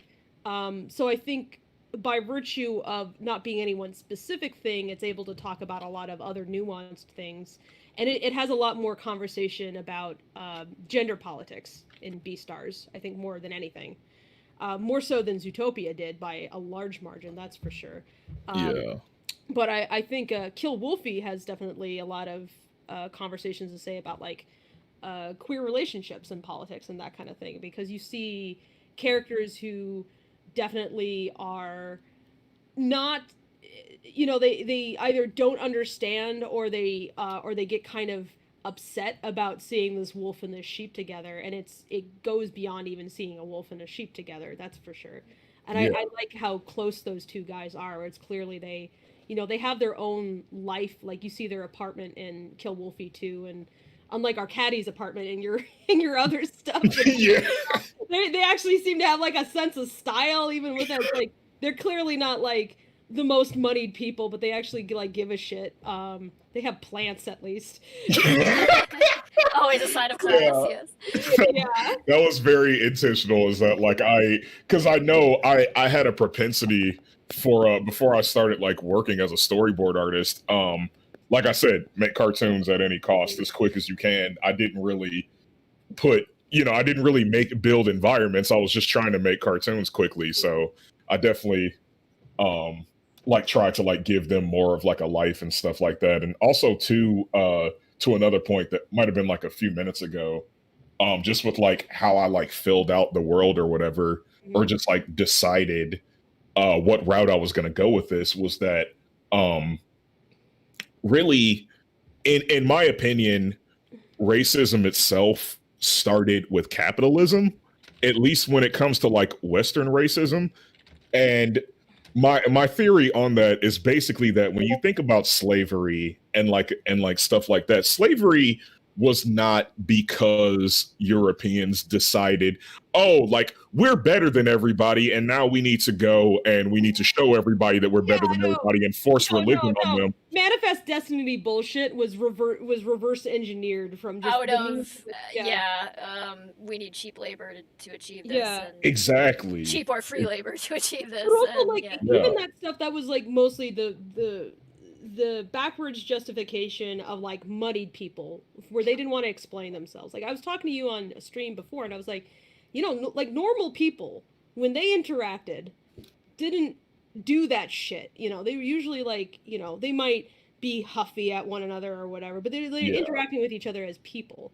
Like, there's some infamous stories of like just colonies in the Northeast that were getting settled, and like just people just straight up disappeared from the colonies because they're like, fuck this shit, and they ran off to join like the indigenous peoples that are around them, who clearly knew what they were doing. Yeah, the colonies were just starving to death. They had no idea what they were doing, and they're like, well, these folks know what they were doing, and they didn't give a shit about like, oh, they're different people. They're like, I don't know, they're sexy, I want a bone, I like to eat food and not die, so you'll do. And it wasn't until like, like the folks in charge had to come up with weird ass backwards rules for like why these people are inferior or whatever, to try to convince people that it was a bad idea to go, after the obvious superior thing. Because average people don't think that way. That's the big thing about it, was that like, and what's most fascinating to me about like the nature of a lot of these big culture defining like racial events like slavery, is that like the idea of Black people being scary or inferior or heathens or savages was only for the sake of getting the uneducated among them to play along with all their fucking plans. If they told these fucking people when they went over collecting, these slaves, collecting slaves from these places, that like, oh, these people are heathens, they engage, their gods are demonic, they're representations of demons, yada yada yada, they don't fuck right, or all this sort of thing. Like, they tell them that they're not fucking right, they're the exact wrong angle. Exactly, like they're not doing a missionary, and they told them all this stuff to get the poor people, and they're already badly casted society, to go and to engage in what would pad their pockets and what would make their financial interests like pop off. And so you have the slave trade, the poor people from the slave trade bringing slaves back to people who are already financially oppressing them. So that's why I like the idea of like, it's a wolf and sheep sort of thing, because the wolves are literally eating the sheep, because really racism itself was mostly for financial gains, and only really helped people who were at the top, and it was all like a financial venture, which after this like hundreds of years of this game of telephone now has evolved into people, the poor people like really believing all the bullshit and the propaganda about what minorities are like, or how we don't pull ourselves up by the bootstrap and stuff like that as an excuse to keep the status quo. So that's where I came up with the predator, or how I kind of decided what animals I was going to use. Yeah. That like, wolf come in and steal sheep and they eat them. Yeah, I love though that sheep are not passive victims, like at all. No. In your world, like I don't know if shepherds like electric powers are common among sheep, because it seems like some of the wolves also have like fire powers, and Adolf, haha, funny name. It's for a reason. I know, I love it. And I'm Jewish, it's fine. Cool. I cracked up. I love, Adolf has like fire powers and stuff, but it's not until he like drinks a can of caffeine that it really goes overboard. It's like he's hyper efficient about processing that. Like, wow, boy, you like slip a few of those in your pants, like whenever there's trouble, and just like chug a couple of them down. But so I love that, like, sheep are not passive. Like, we use the term sheep to refer to someone who's like passive and just kind of like sleepy about stuff and that kind of thing. But the reality is that herbivores are not just walking meat sacks for predators to eat. There's a reason why predators have, and this is where the racial allegory does break down a bit, but I think you do a good job balancing this, so it's not a problem in your narrative. But like predators have their long teeth and strong jaws and fast everything, because they're trying to take down animals who are actually difficult to take down. Yeah, if you've ever seen lions go after like a Cape buffalo or something, it is treacherous for both parties. Maybe that was like also why Zootopia kind of rung a little bit hollow here and there, because the idea that a prey animal is always the victim to a predator is to ignore the reality of how nature works. Like T-Rex would not be this, and I said this to you before, but I'll say this to the chat. T-Rex would not be this amazing, awesome, like, biting machine if there wasn't herbivores that species was surrounded by, where that would necessitated that kind of equipment. Yes. Like, the whole, like, Mesozoic was this huge, like, arms race between big, nasty birds. Like at the pinnacle of nastiest, biggest nasty bird. And it didn't matter if you ate leaves or didn't, like, you were still one nasty motherfucker. Yes. Now, obviously, that doesn't quite match racial allegory, because we're all humans and we come at things with, like, very similar skill sets, where the variation is more on an individual level. It's not on a racial or ethnic level. There's some there'll be some cultural variation, of course, but there's nothing physically or mentally really keeping you from, say, becoming an animator if that's not something that exists in your hometown. Like, there weren't any animation people back in my hometown, and I didn't like go, oh, I guess I can't do this because I just have this, nobody around me does. It's like, nah, people are very flexible. Yeah. But, and that's important too with that metaphor, is that the idea of this predatory metaphor is on culture as much as it is race, which is that like, Africa had an economy, the Americas before Europe got to it had economies, had culture, had weapons, had ways that they did things. Amazing, intensely interesting ones that if we listened more to the indigenous folks still around, and there's quite a few, like, people don't realize, but they're like, native people are not rare unicorns. There's more native people than there are, I believe, Jewish people in this nation. So it's like, and yet who do you hear about more? And it's like they're still around. And if we, like, stop stepping on our own feet and, like, listen to people, you'll actually find out a lot about, like, how to actually treat, like, the world that we currently exist in the United States in such a way where we can, like, have, like, more efficient agriculture that actually, like, works with the environment that exists, solve some of those, like, you can actually, I think it's been shown that when you put protected lands in the hands of the people who live there for like thousands of years already, so they definitely have the knowledge on how to treat it, turns out it gets better, and you can mitigate climate change even. Sorry, because like a lot of it is just like the degradation of the environment around it that like acts as carbon sinks and that kind of thing. Yeah. So Just the, so you know, the information is there. You just got to actually use it, and you have to listen to people. But I think I went a little off topic. I'm sorry. Photoshop crashed. Oh no! Oh, no. Oh no! Did it give you that amazing like red off work again? Huh? What? You remember your Photoshop crash? Oh, we'll find out if I've got a black canvas with red lines all over it now. Oh no. Or if it recovered anything. Probably didn't recover anything. Oh, it did. Look at that. Oh, wonderful. Okay. Oh, nice. Okay. Cool. Yeah, Tracy's trying to work at the same time as this, but Yeah, this is my crash top that I'm on. So yeah. So yeah, I'll let you talk, Jazz. Sorry, it's always topics. I'm just sorry. I just wanted you to know I wasn't laughing or scoffing at what you said. I think I made like a weird noise when Photoshop crashed. So That's all good. That's all good. it's a very specific sound. It was my Photoshop crash noise. Yeah. That was mine. Wait, Fable, were you just imitating me on my stream whenever it crashes? Because I'm always like, bruh, Flash, like, no. Well, that's the problem is you're using Flash. You will only ever. It's the abusive boyfriend. You're like, it's fine. This is a great time right now. Everything's great, and then it does a thing where you're like, oh god, you bitch. Oh my god. Yep. Oh my god, bitch. I can't believe you. And you convince yourself again that everything's okay until it crashes again.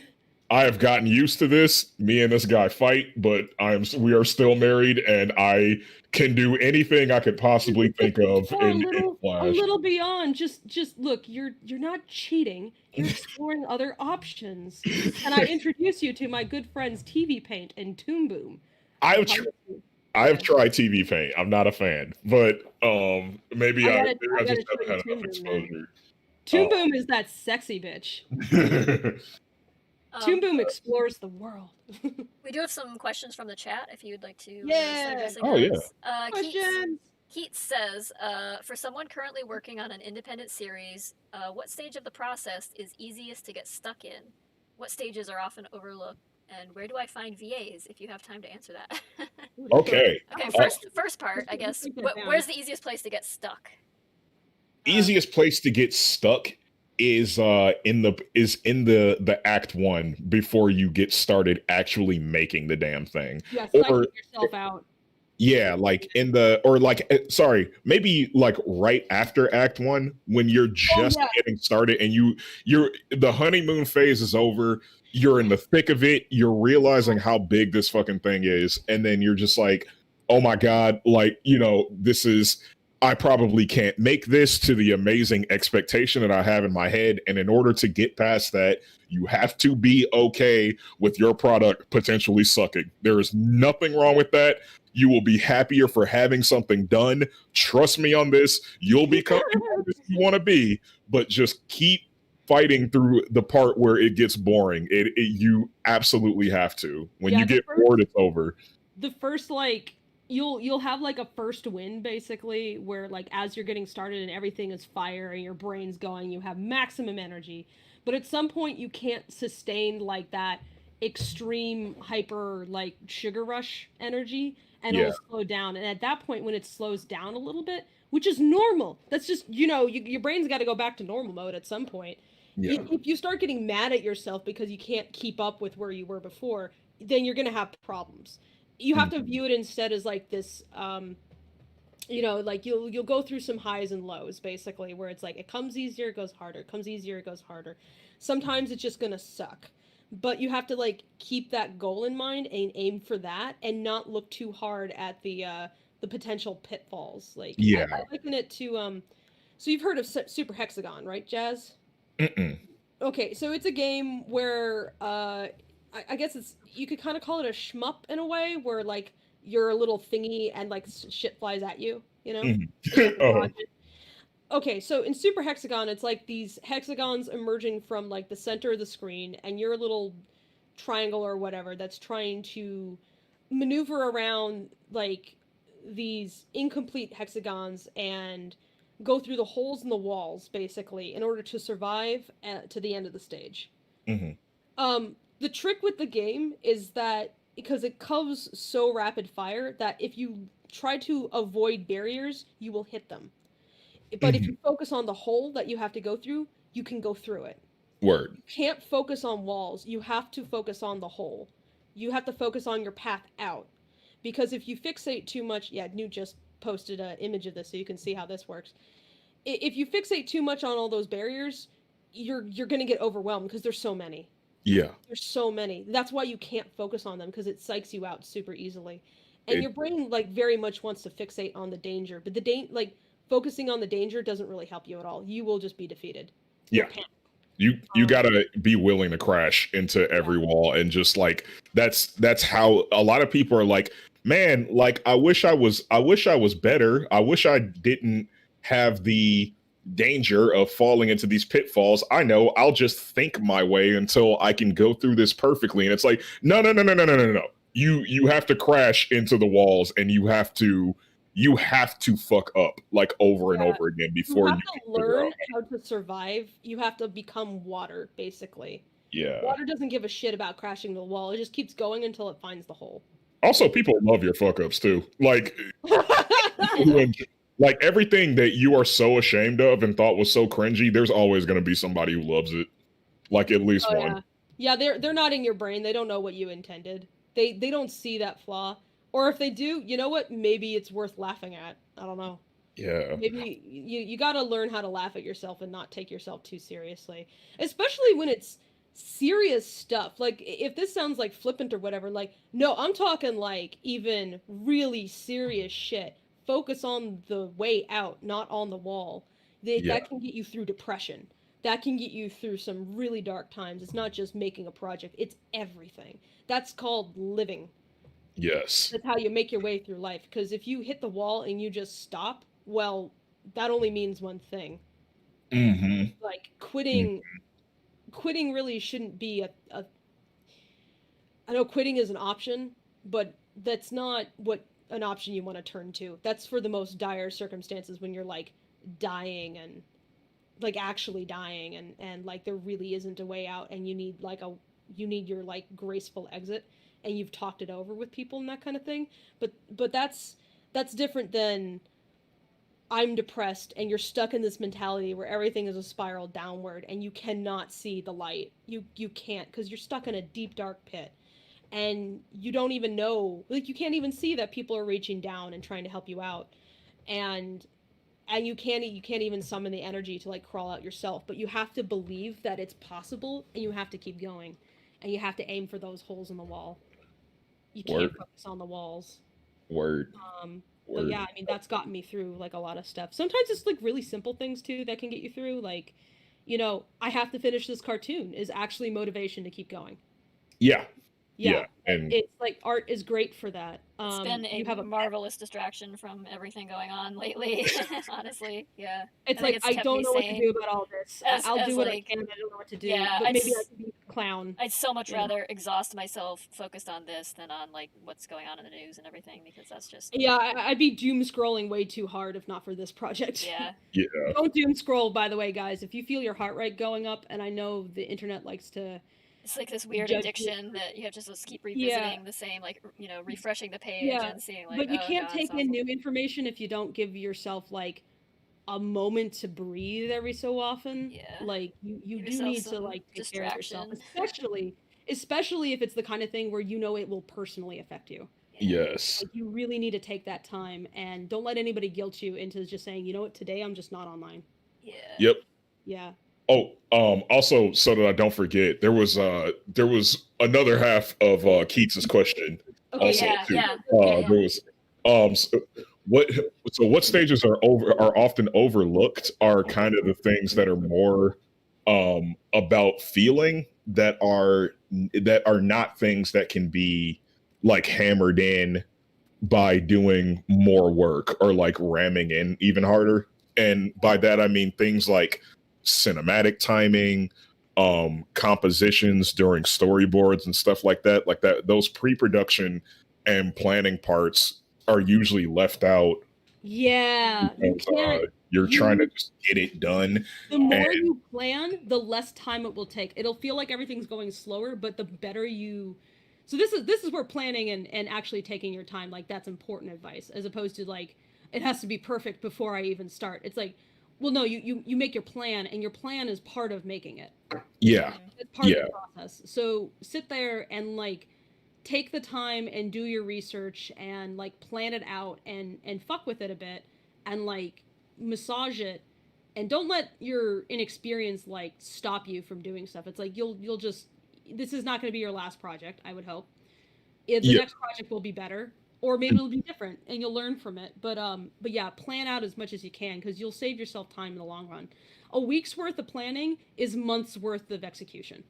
Yeah, and don't let those, like, don't let the invisible stuff pass you by. There are so many things when it comes to like making this stuff that are things that are, it's hard to explain, but they're things that are more like little details add so much to things. Like you said research, Fable, which is important too. Like, you know, if you're gonna make a movie about an airport, you should probably know what an airport looks like, which is why the airport in Kill Wolfy does not fucking look like an airport, because I had never been in one when I fucking made that movie. Wow. But now you want to talk research, just, hey, Tracy, tell me about what garbage was like in the 1920s. Oh yeah, Fable had like describe like garbage, literally bins garbage, by the way. and like what Did sort they of have trash? cardboard boxes? No. Okay, what was in the garbage though, and why?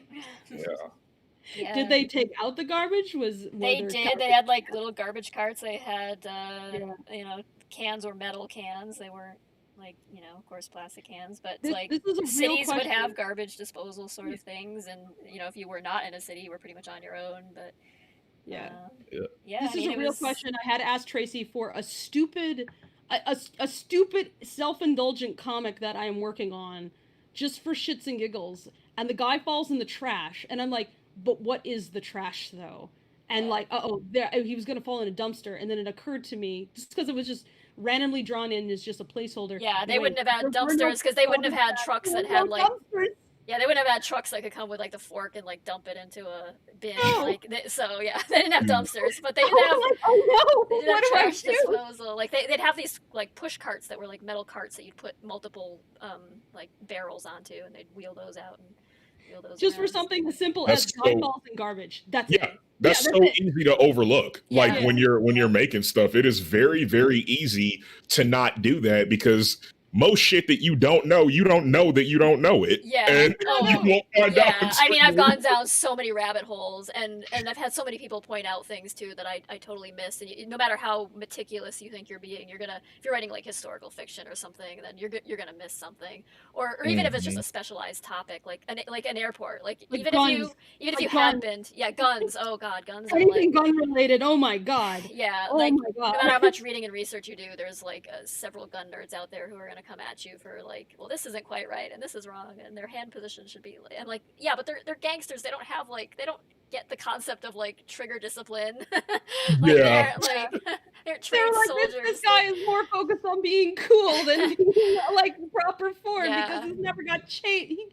Like this person didn't get trained. They just found a BAR one day, and she was like, hot shit, I'm gonna carve a gator on this. Probably and stole it. I mean, stole it from a army surplus, like armory. Like they would have had a bunch of that shit sitting around after World War One. So that's where gangsters got it. But also you could just buy it out of catalogs. Like you could find like, the American way. It was like $35 to buy $35 for a Thompson submachine gun. Like in the 20s. None of this shit. Oh my god. None of this shit.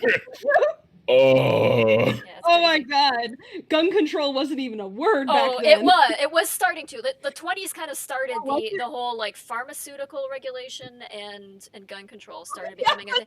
And like licensing for driving and things like that. All of that started to become much more regulated on a federal level instead of just on a state by state sort of thing. Whenever I look at stuff pre-20s, it's like a different universe. It is. The 20s were like the start of the more I read about the 20s, the more I realize like that is really the start of the modern age, like in so many different ways. It's a good thing you didn't set Lackadaisy in like the 1800s, because I think that would have been harder to relate to. The 1920s. Yeah, the further out you get, like the more it feels disconnected from your world and a little bit more of like just a fantasy world basically. Yeah. But I said but also like those research paths like can lead you to some really like kind of happy places. Like I'm from New Hampshire and I didn't really think about setting a story in New Hampshire. I was like, I don't know, I left this place. It was boring. But then my own comic excuse me, I decided to set it in New Hampshire as just kind of a nothing ever happens in this state, so I guess I'll put it there because, you know, I know that, I suppose. And it also run me down some interesting rabbit holes where I get to learn more about my home, basically. And it's like whenever I go back, it turns into a research trip, which like takes away some of the edge of the pain of the memories. It like turns it into like let's go over here and observe this thing. And that's like really cool. So you can find that whole planning process and research and everything that actually is pretty healthy. And I think like that can expand your brain and teach you a lot about where the story could go that might be way more dimensional and well realized than your original idea. And of course, this applies to learning about people. For the love of God, if you're going to write about different people, please like at least do some kind of research into talk to them. Talk to them. Talk to more than one person too. Yeah. Your one black friend does not speak for all black people ever. Don't put that on their heads. They didn't ask for it. So, okay, third part of the question. Where do I find VAs? If you have the time to answer that. I was about to say like all my voice actors are just friends. So it like we're like the best part of it is like I said, the get faded, make do voices kind of mentality where we just like it, like the organic fun in that is kind of like a big part of how I do it. So I think that getting like whipping people in your near vicinity together can be like really, really fun for doing that sort of thing. But I feel as though Tracy might know better for like finding voice actors if there's nobody nearby you. Probably. Yeah, if you can like get people who have a rapport with each other already, like they know each other. It really elevates like the acting that goes on between them as well. But I mean that has sort of happened incidentally with us because so many of the voice actor community knows each other. Like we didn't know when we hired people and like we get them into the server and everything and they start like, hey, I know you, and you're like, oh yeah, we work together on this and that. And like, oh, like they all know each other already. They didn't know. They might have passed on the information to their buddy, but they passed on information to a lot of people because once you know one voice actor, if they're not super duper isolated anyway, they'll probably know other people. Yeah, I mean, reach out to the voice actor community. We could actually put you in touch with someone who basically spends a lot of time on Twitter reaching out to other voice actors to set them up with work and things. So, like, he's a voice actor himself. Bel Risape. Belsheba Risape, who plays Freckle, like, he's, like, made it his mission to basically, like, get people connected as much as possible. So his Twitter is definitely a resource, and he's just such a sweet dude. Like if you want to work with someone, I highly recommend he's it. awesome. I mean, I recommend everybody. Yeah, he could put you in touch with people like, and once you kind of like contact one person who works professionally as a voice actor, you kind of have an inroad to reaching other people because they are involved in this community. They kind of all know each other. It's like it's not a huge community, so it's kind of like very tight.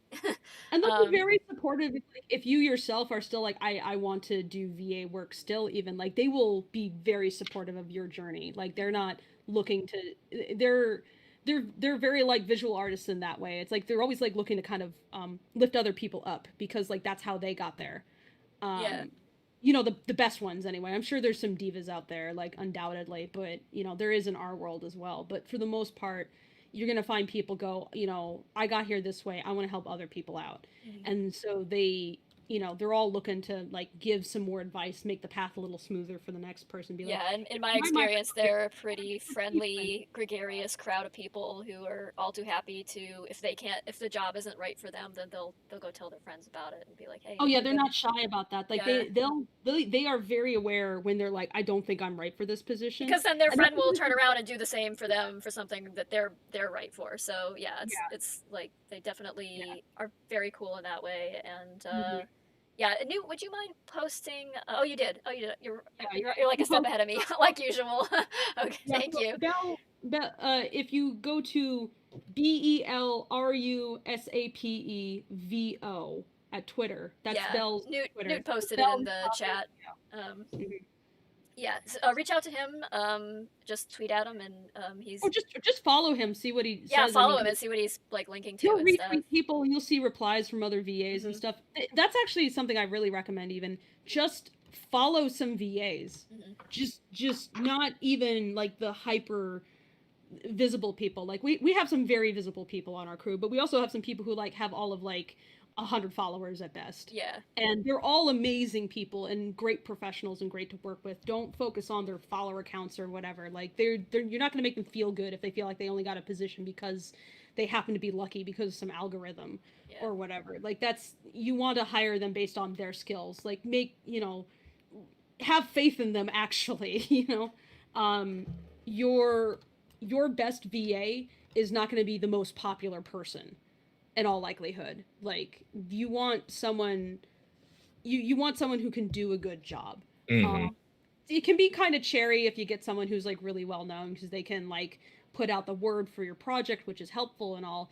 But honestly, it's way more valuable to have someone who's just a good part of your team than someone who's you're gonna view as just like some end of a marketing arm. Because like it doesn't matter like how much marketing you do if the project that they're involved in, they feel bad about it, and then you feel bad about it because you assuming you have any morals, like you feel conflicted about like your choices. Even don't pick people and then feel conflicted about who you picked. Like feel confident. So like I did not want, I was very, very serious about making sure that Nicodeme and Seraphine were played by Black Louisiana voice actors, or like at least they had that heritage, like they had that background. And being really firm about that meant that we found people who elevated those roles like extremely. They took it way beyond what we even wrote, and you want that. You don't want to be the expert in the room of someone else's culture. Like that's kind of a nightmare. Yeah. And like getting people also like try your friends out.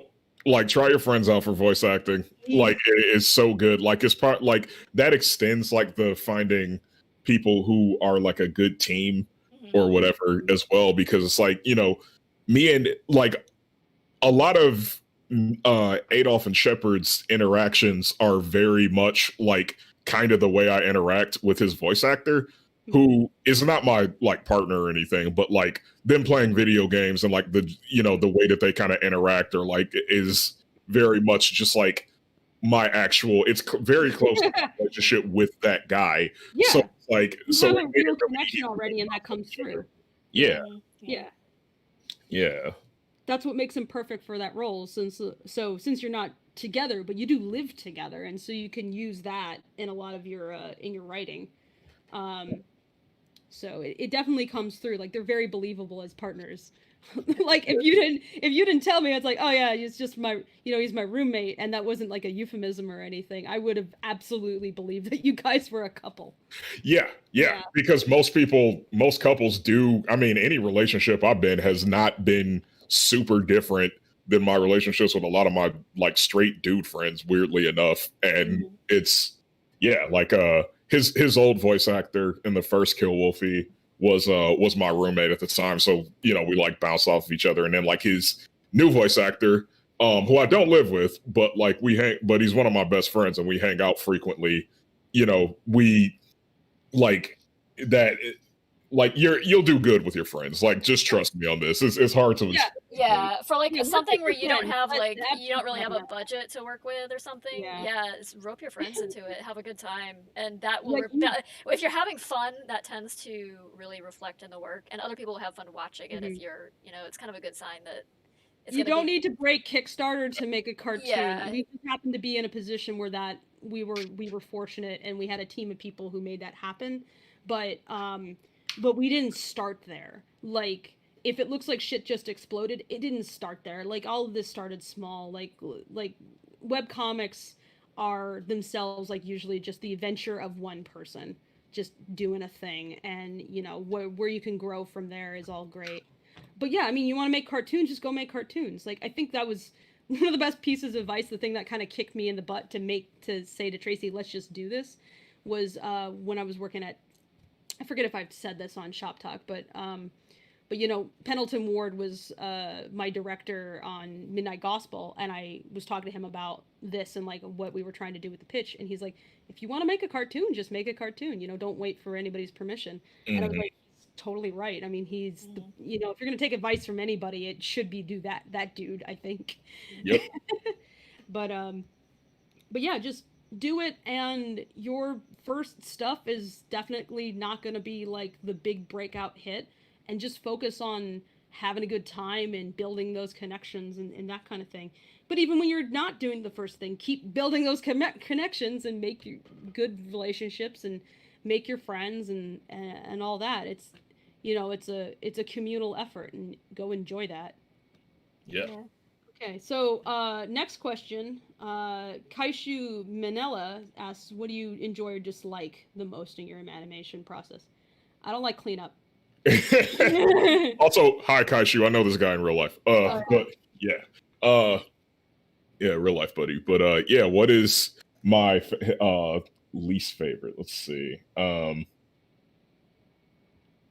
would probably say the key animation, and probably cleaning up storyboards and key animation. Definitely my least favorite. It's there are things that require like a lot of like solid mathematical thinking, and oh my god, that is just not my bag. I am like choosing a RAM for a fursona was not an accident, because I really just do not like to sit and think and plan things out. I can. You had a hyena. Isn't that your logo though? Yes. I go back and forth. I feel like both Adolf and Shepard together are kind of my fursona, but like like personally, because I draw them way more than I draw like my hyena guy with horns or whatever. But like yeah, like I just don't like that.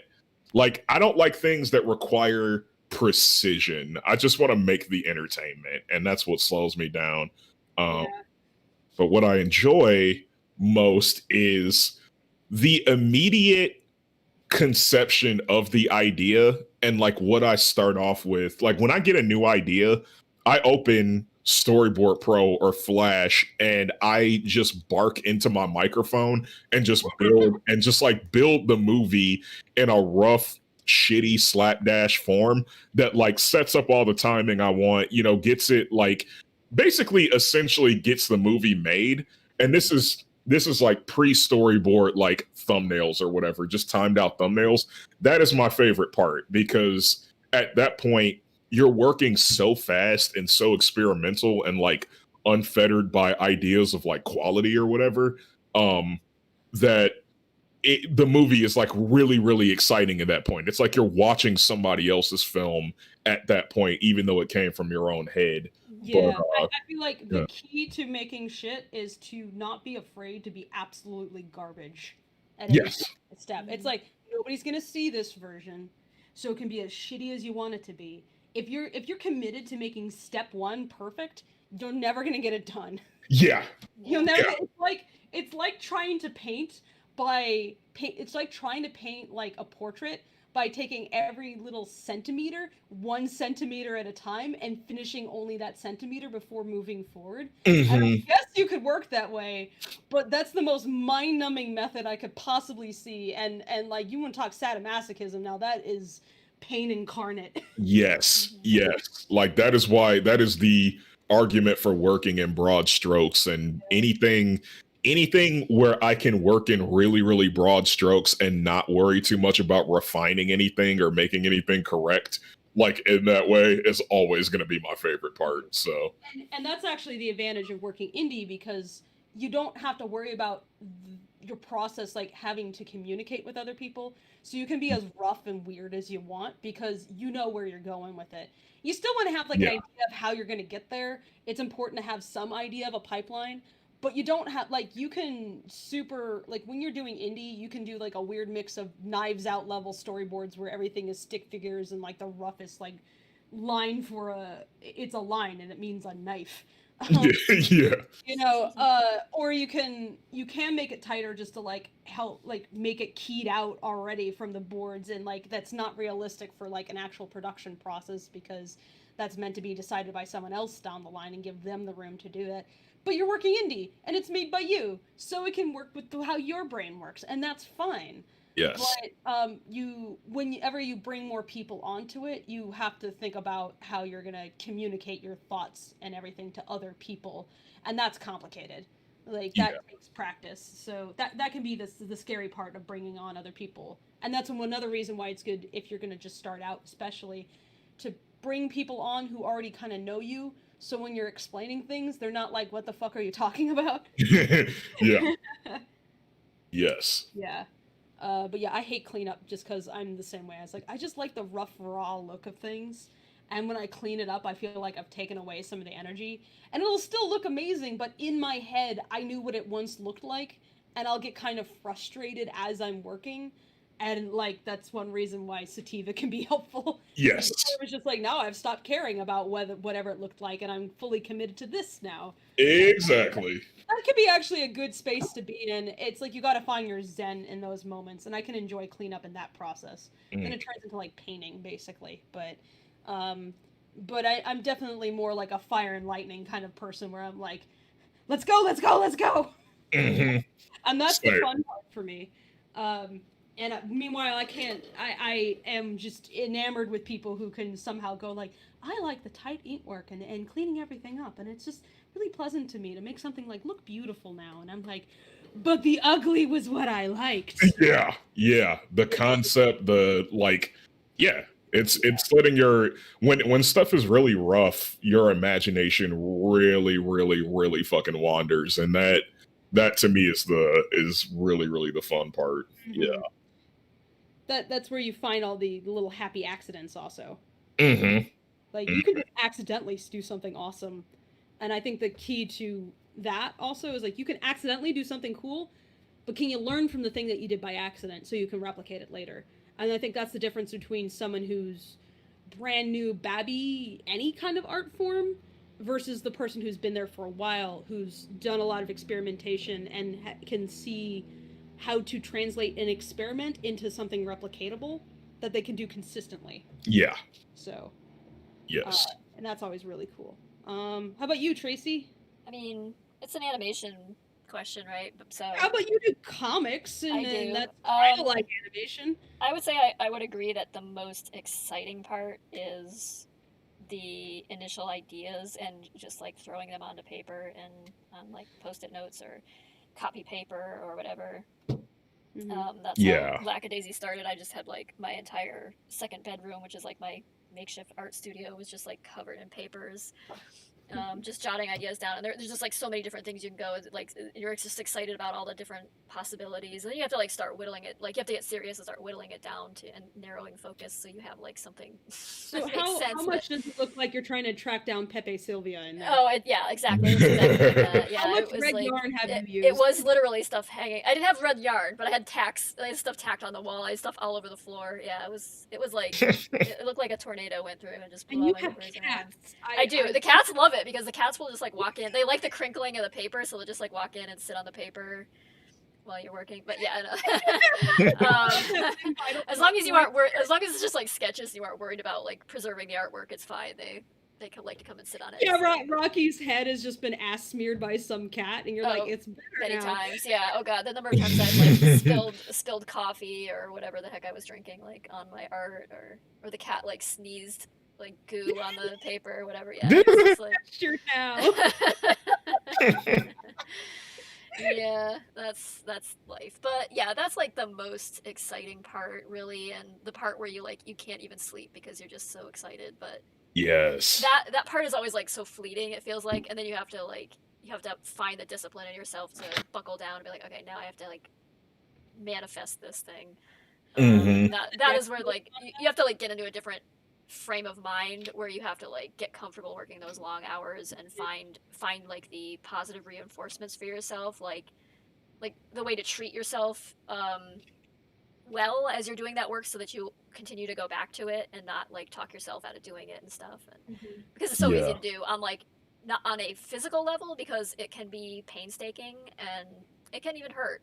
Like you can hurt your hand pretty easily, or your back or whatever. Yeah, if you're not sitting Physical comfortably. health is very important. Don't ignore sleeping, eating, or taking or exercising. You can make yourself accidentally miserable by doing that, and then you'll just quit doing it. And so you got to be careful not to do that. But you also have to like keep it like emotionally, mentally like pleasant. So whether it's like listening to music or listening to podcasts that interest you or whatever ambiance is going to help you like go, oh, that's my happy place. I want to go back there and work on this thing because that's like, you know, that's where I need to be right now. That's where I feel at home in my own mind, you know. Like keep that in mind as you're working on something, because that's like project killers are numerous, and one of the big ones is just like it becoming such a chore that you just stop wanting to do it. So yeah. Big facts. Like that is this, like I get asked that question, like how do you motivate yourself to actually give a shit to like make a cartoon outside when you already work, you know, like on cartoons? And I'm just like, it's easy. This is not me just sitting down to like make a product at some like high pressure that I have to get to it. Right. This is getting baked and chatting with people on the internet, like you know, listening to music, like having like a snack that I really enjoy. Like I don't really like drink a lot of like soda, you know, outside of like I will get soda just when I'm streaming because I know it's something like out there, like outside of what I will typically, you know, have, and it will make it more enjoyable to know that it's like this is a leisure experience. This is not just an obligation. Yeah. So yeah, definitely like find ways to treat yourself like that so that you just incentivize yourself to go and do the thing.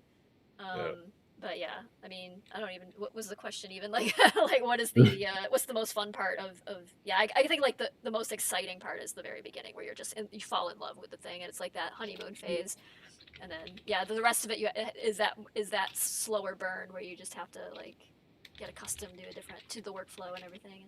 And that can be, that can be a lot of fun in its own ways, but it can also be like, it's arduous, but you know, you gotta keep your eyes on the goal too, and like keep in mind what you're trying to do, and don't get so wrapped up in like the little details that you stifle yourself completely. I'm certainly guilty of doing that at like numerous points, but like it's just so easy to like be like, oh, I need to research all this stuff before I start, or I need to like build this whole like backstory for this character with their entire family tree, and need to draw all their like all their ancestors that don't even appear in the story. Like it's like, no, you don't need to do that. It's like there's so many different things to like you can do to procrastinate and convince yourself that you shouldn't even like, you aren't even ready to start. I know so many artists who like just talk to them, who are so good and have such great ideas, but they kind of like convince themselves they aren't ready yet, so they just keep finding ways to put off doing, like they'll do like tangential things, like like building like backstories and like drawing heraldry for their characters and like yeah, like really fun stuff, drawing maps and things. It's like, just do the thing. Yes. You have to do it well. I will say though that there's something to be said about that method, because I've followed artists who don't just commit to doing a comic, and so their story exists purely as world building, and there's something fun about that too. If you can make a thing of it, I mean, if you're like, you know. Yeah, there are certainly artists who can make a thing of that, but if that's if you have the story you're burning to tell, go tell that story and stop worrying about all of the tangentials and tertiary. It's like, I promise you, nobody gives much of a fuck about like the specifics of how this character's name is spelled, except for you. Yeah.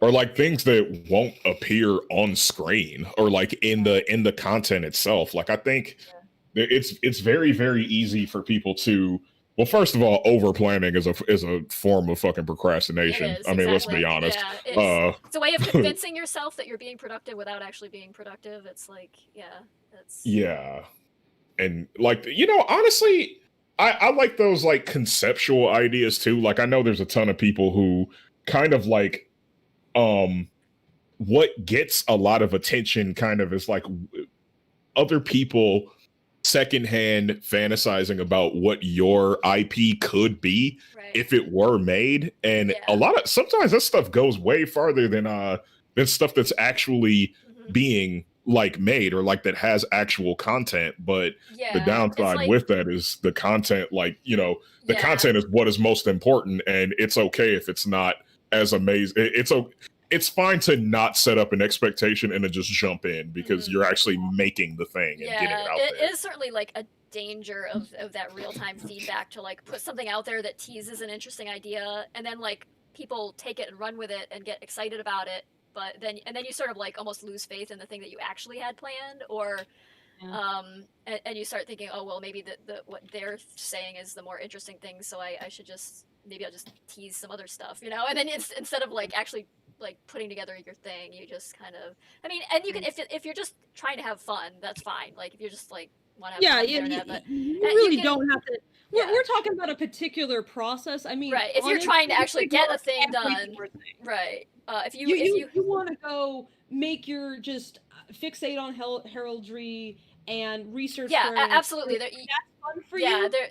Do it. I'm not gonna stop that unto itself is not a problem, and there is much to be said. Like I love things that have like lush world building and stuff, and people have like built out these like worlds that are so detailed with like all these different deities and types of magic and stuff like that. And that's really cool if you can do that and but also can like move the story forward at the same time. That's like a special skill set. That's like depends what your goal really is. Impressive, but like your goal is to have like a story. Like we can recommend something. Like if you just want to build like world building, if you just want to build a RP world, like a world that people can roleplay in, like do that. That's really cool. Like you don't have to build a story, but I mean, I'm talking specifically about like if you want to make a comic about a story, and tell a story about certain characters or about this theme or whatever, or you're trying to make a short film, you can very easily fall into numerous traps that divert you from that goal. That's all I'm talking about. Like it's just like it depends on what your objective is all I'm saying. I'm not trying to devalue like backstory building or world building unto itself. It's certainly a valuable thing. But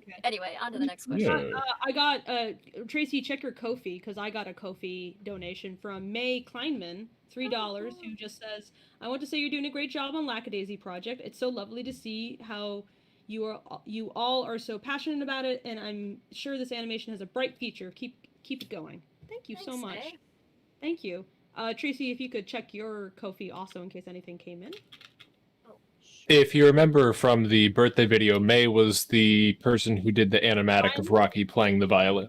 Yeah, and I saw that they actually had improved on that. Unfortunately, it came in when the video was already uploaded to YouTube, so I couldn't update it.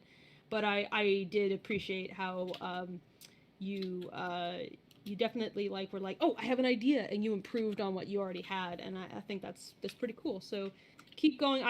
Keep going with your animations too, May. Yeah, that was really lovely work on that Rocky violin. Yeah, we love Rocky on the violin. It's when he shuts up.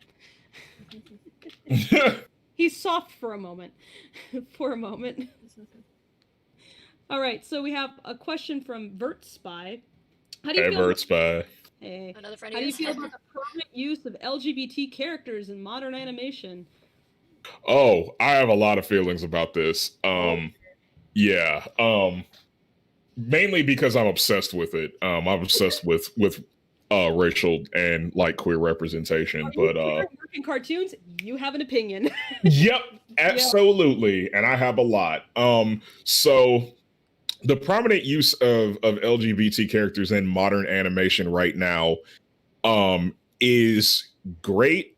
I'm glad it's there. I want it there, and I would not take it away for anything. But I do feel like it's not quite there yet, and I have reasons for this that I hope I can say in a way that like makes sense rather than coming off like I am ungrateful for what has come thus far. But I do have some issues with some things, and I guess I'll just go ahead and go into it. Go for it. So when we think about like LGBT representation in modern animation, you know, a lot of people think about like Steven Universe, which is dope. You know, I am glad for that. It was dope as hell to see a cartoon that is like full of like women and non-binary characters, and it is the gayest cartoon to ever exist on kids television. That is great. She-Ra, maybe. Gay space rocks. She-Ra? Holy shit. Yeah, I haven't seen She-Ra, but I did hear, and that is amazing. Is the exception. Hell yeah. Yeah, that's dope. But oh my god, I hate saying this out loud because I don't know if I'm being an asshole when I say this, but I'm just gonna go in.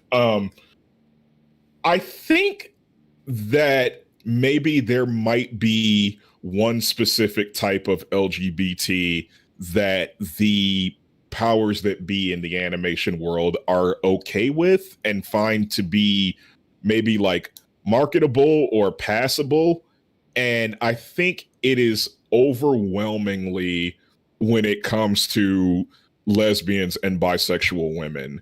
And I'm gonna say this not because I don't want this shit to be in here. All of it that is there needs to be there, and I would not change it for the world. But I do think that the lack of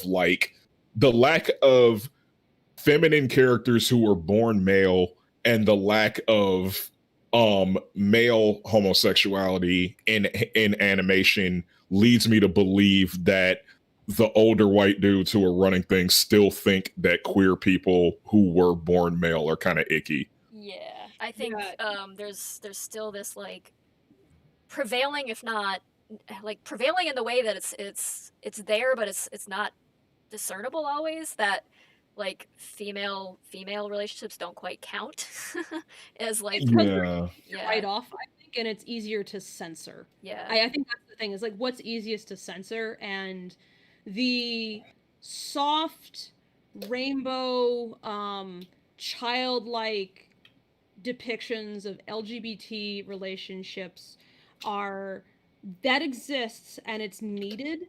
And I feel similarly, Jazz. It's like, I'm not saying take that away, because honestly, anytime somebody says something like that, it's like these are the exception, not the rule.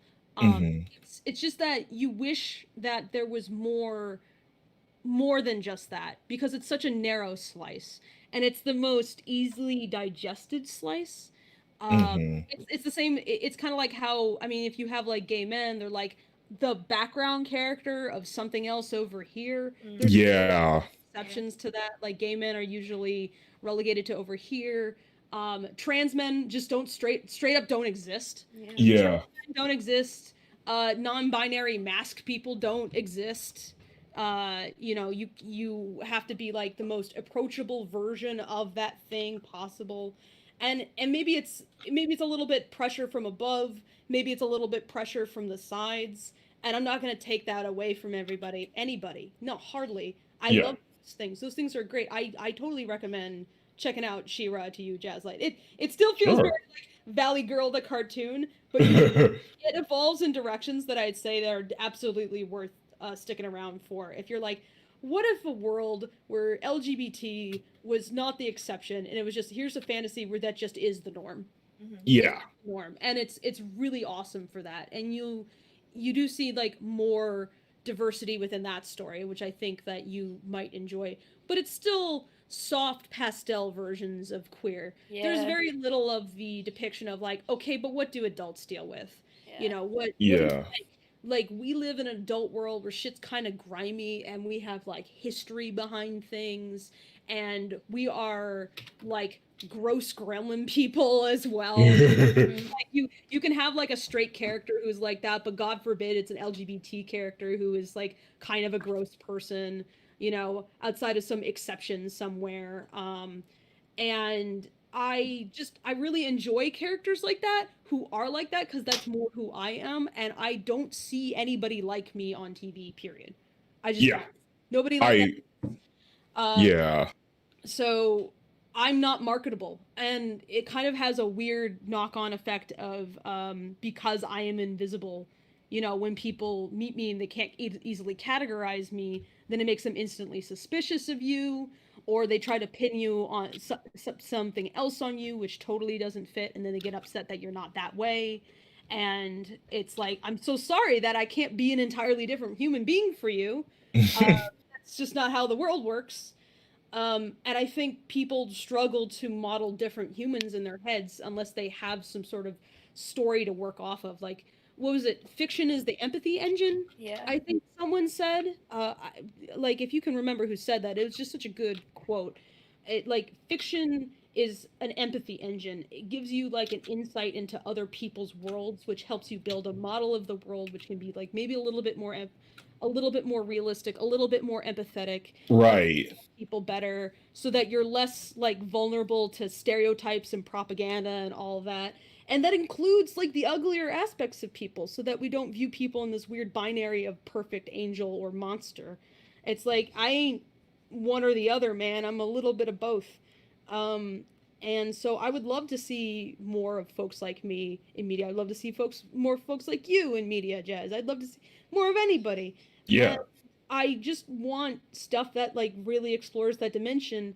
And I think part of it is also that since animation is still largely the children's genre, as it's like middled, then what you're going to see is representations also of LGBT that are easier to sell to parents as much as anything. Yeah. And they're not going to be adult stories because it's not meant for adults. So you want to see more of that kind of thing, it's going to have to be adult animation, because like it's going to have to be for high schoolers and up, because it's the only way you're going to like have a more serious conversation about that stuff. And you know, on the one hand, I mean, I don't want everything to be like torture porn about us, but I do think that there's some merit in at least like not having everything be sugar soft. Oh, for sure. And like that's actually like to piggyback off of that, it's when I talk about like different types of queers being represented and stuff, I also feel as though I fall into a category of queer that does not get brought up a lot when it comes to this type of content, because I don't think that really common, like unfashionable schlubby gay guys really exist in anything.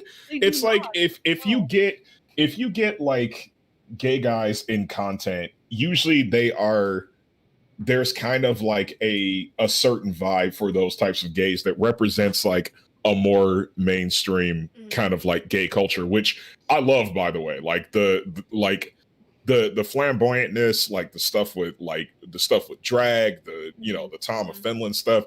That stuff is all great, but it was like it's dope. But like when I was growing up, and honestly, like a lot of the relationships that I was in, and a lot of other gay guys I met or that I vibed with, were all kind of like not really, like not fashionable, not trendy, like not like classy. Like we were all just kind of like the same dudes who, straight guys are all fucking victims of. Yeah. You also, you're from Detroit. Like the folks who are writing those kinds of, that you see in like in television shows and cartoons or whatever, like they're the folks writing that are coming from their perspective, and like what's the gay community in their world that they're able to get through the powers that be, basically. Yeah. And it's not going to be the perspective of some schlubbier gay guy from Detroit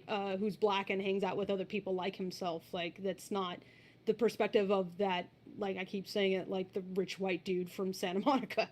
Yeah, there's definitely like a different vibe of what for that. And I think that I really want to show people gay guys who are guys in the fact that we grew up as victims of the expectation of like toxic masculinity and like all that shit that was pushed on us, and who had to go through that, which are like, it's, I mean, we're still dudes, so there's no like big, like, I'm not saying that there's any more of like an oppression thing here or like anything, but like it's a different flavor. It hurts. It's like sexism hurts men, it hurts women, it hurts everybody in between, and very few people like.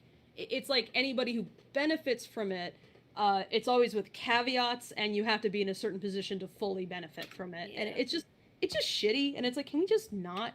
Can we just not? This kind of is like continuing to ride this old broken down car. Basically, it's like, can we just get a new car? And I know so many people, like a lot of my friend group, which does mostly consist of straight dudes, but like all of us have kind of arrived at the same place where like all of us like things that would be conventionally considered effeminate. Like like a lot of my straight male friends are into things that are not typically associated with that, and we're all kind of like, we have interests that line up with where a lot of dudes ended up as a result of like the expectation to be like, oh, you have to be like sporty alpha male and achieve in such and such a way and be this type of sexy. And I'm just like, yo, I can't relate to that at all, even being a dude who doesn't feel like my own interests challenge my gender identity too much. But like at the same time, you know, we don't see a lot of these guys who are a result of this, which is these schlubby kind of like nerdy dudes who are sort of effeminate, but sort of not, you know, and like kind of like they're scraggly and they game and they're loud and they're angry, you know, a lot of unaddressed anger and pettiness and emotionalness. And that's like important for me to like show that like in my stuff that I make. Where you can find that, it's like, what is gritty LGBT? That's furry shit. Yeah.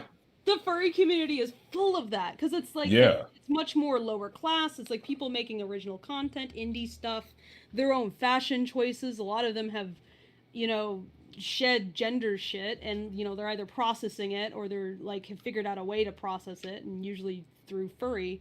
And that's one reason why I love kind of exploring that sub community and, you know, that content, and like it's just a really interesting way of depicting yourself, because it's like, well, how do you choose to be seen? And in the internet, nobody knows you're actually a dog. So I think that, I don't know, like I am always really interested in that intersection where we're talking about like marginalized identity and furry, like how those like like line up. And like my first like more hardcore, I suppose, exposure to the LGBT community was through furry. Like I went to a furry con, and it was the first place ever that not just gay people exist, which I was aware of plenty, but you know, I wasn't like in spaces where that was like a common thing, but trans people existed. And that was a thing that definitely didn't like, was not even remotely talked about in like 2006, where men wearing dresses was like a joke. But in furry spaces, you see they're kind of like 5-10 years ahead of the curve, you know. So it's like, you know, look at the furry community and go like, okay, so this is, you know, those are folks who are like looking to push the envelope basically, and they're pushing the envelope because they're just trying to make space for themselves to exist. And they're often the ones, like I've seen like hard conversations that aren't had elsewhere, they have in the furry community. Like there's anybody who's involved with that can see like tons of conversations about like especially right now, like how anybody who's like POC involved in that community, and like how they're treated and like expectations on them. There are big conversations right now about indigenous folks and how and cultural appropriation within the furry community that I see from a lot of indigenous activists who are also in furry stuff, and that kind of conversation. So it's, I don't know, like there's spaces for that, but you're gonna find it mostly in indie stuff. Like I feel like webcomics is definitely the place for that. Furry is definitely the place for that, and I would like to see more indie animation get made, because again, it's not the big companies who are gonna push that stuff forward. you know, as forward thinking as Netflix looks, like as their brand starts to solidify, they're going to become more resistant to new stuff. Yeah, no, the bleeding edge will never be that major corporate stuff. It's just like anathema to what they do, what they are. Yeah. It always has to be. It has to be the indie spaces where this happens, and I'm glad there is such a broad one as like the furry community that embraces all of that, because as much as like it has been a maligned group for so long on the internet, it's like it has changed so much since like I first started posting my art online, and like and getting flack for drawing furries. Like I didn't even know what a like, how dare you? I didn't even know like what a furry when I first came. Like I was such a baby when I first came online. I just started posting stuff on like Yerf way back, and I was like, okay, well this is the kind of stuff I draw, so I'll just put my art here. And yeah, and then suddenly like there was just this like uproar from Something Awful and all these other places that were big at the time that, you know, it was just like constant like grabbing your art and just tearing it to pieces and making fun of you for being even associated in like, you know, any way with this. Yeah, it was brutal. And now it's like people like rush to the defense of furries so much faster. Anytime something happens, it's like, oh yeah, the furries are on top of it. Like the furries got this. Like the furries kicked the Nazis out before anybody else did. Like, that furries are like actually spend money on small indie stuff. Yes. Oh god, they are like true patrons, patrons of the arts. Like nobody furries are like furries are, a lot of them are tech people who actually literally run the internet. They have the disposable income. They have the incentive and the motivation to fund things that help build the community, because it's like it's not centered around this like corporate IP of any kind, or it's its own self-made fandom. It's like all of it is based on the things people make themselves, and I think that's a beautiful thing, a lovely thing. I mean, it's a rare thing, and so I sure hope it stays that way. But it's also become so much more influential and so much more acceptable. So much more, like I think it's just been around long enough, or people have just come to it's normal. It's normal now. Because it's also like, I think it kind of goes in tandem with like furry was kind of a convenient veil sometimes for like using LGBT people as like a punching bag. Yeah. Or, like, it's absolutely. Like because you saw often that who they targeted was not that guy on Newgrounds who happened to draw funny animals. It was usually like queer teenagers. Yeah. Folks who were like obviously struggled with stuff. Like you saw everything to do with like what the Sonic Chew person, like what she dealt with, and it's like it's kind of garbage. And so like some of that was just like the furry stuff was kind of like a way for them to keep going on their bigotry. And I think as that bigotry becomes less acceptable, like that's why you see like maybe a little bit more acceptance. But also I think just people grow up as well. Yeah. Like, the kind of person who's still mad about this stuff, like what the fuck is wrong with you, man? Yeah. It's not 2006 anymore. Jesus Christ. I would hope they had found something better to do by now, something more productive. But that's probably true.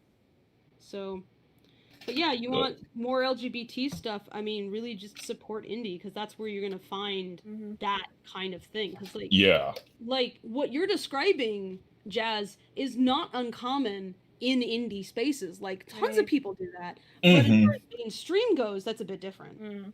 Yeah, and that's a big thing. It's like, you know, in the furry community and in these indie spaces, you can find very, very specific types of queer people that are just, that people kind of just don't know exist. Like I hate being referred to as this, but this is the way that a lot of people who are unsure will kind of say it, is like, oh, like you're gay and your characters are gay, but they act normal. And I don't like that when people say that term, but it's like they're so used to like just what the marketable mainstream idea of like what a gay man is like, that when they come in and they see one who's like just like, you know, Adolf and Shepard, just two 30-year-old dudes who get high and play video games, and you know, like it's they're not fashionable, they're not like sexy, they're just like two dudes who just happen to be gay, you know, that in a way that kind of like people are not used to that. But to me, I'm just like, no, most gay guys I know are not, you know, like fashionistas or like, you know, kind of like can afford to be. Yeah, like or yeah, like not fashionistas are doing like classy shit. It's just like they need a lot of normal. There's just like a lot of need to go find out of the closet and like just explore that thrift shop, because it's like if they want to be more, like they got to go find where the rich gays like throw their shit. It's like, oh man, look at this awesome jacket I found for $5. Now I'm styling. I got shoes. It's like there's hella gays who are too lazy to you know, to really peacock out, you know, or to really like do that whole thing. And I like Bob's Burgers joke, sloppy bear. I love that. I've never seen this joke. Oh no, Bob's Burgers actually, I guess, dropped that Bob is at the very least bi-curious, if not bi. Yeah, I saw that. Yeah, there was that episode where he's trying to get turkey, and the guy behind the counter seems to think that he's hitting on him, and he's like, "No, I'm not that way. I mean, I'm married, but I mean, honestly, you're way too good for me." You know, and he's like, I wouldn't be disinterested, but I'm married, and yeah. And the guy refers to him as a sloppy bear. It's very cute. That is my entire aesthetic right there, is sloppy bear. That is what I'm making. That is my brand. I feel that. I love me some sloppy bear. I even though it's not more my flavor, I mean, I love Steven Universe and She-Ra, but I know that if I'm looking for LGBT stuff more in the realm of like who I am, I need to look elsewhere, like, because there isn't a whole lot of like gross little gremlin shit out there for me, you know, where I'm at. So we have a couple more questions if you want to keep going. I think we're like about 20 minutes away from our 3-hour mark, but how are you feeling, Jazz? Yeah, I keep going. I'm in it for the long run. Let's do it. Cool. Okay, so any tips from Vandy asks, any tips on getting over fear and going for what you love, making art, animation, etc. Suck it up, Buttercup, I guess. Yeah, my main tip is honestly, the fear is never going to go away until you are far into having done the thing that you want to do. That is the biggest like the biggest trick to this is doing it despite the fact that you're scared. And the way to do that is to make it as easy for yourself as possible. Like, the reason that a lot of this shit looks so scary is because what we get as far as media is so large in scale, and what we see from other people is very large in scale, but we get so much of it from so many different sources that we don't see what led up to each source, or like what led to each product that's being created. Yeah, like the process. And I had a buddy, man, I like browbeat this dude into starting his comic. One of my best friends, he very much wanted to make indie shit, and he was so scared to start it because he was so scared that people would see it and they would be like, "Oh, this is shit. You know, this is not like, you know, this is not to an echelon of quality." And like, he also had been seeing, you know, stuff that I was doing, which is kind of like bigger kind of projects, but like, I have had, you know, 17 years of momentum. So don't try and don't worry about that shit. You will get there. You know, if you're a person who watches my stuff, like, you will get to a point where you can make, you know, 5 to 7 minute cartoons, but you have to like take every tiny little step. And I just told him, I was like, "Hey man, fucking make one page and slap the name, like make one page of a comic and slap the name of your comic on that page and call it official content.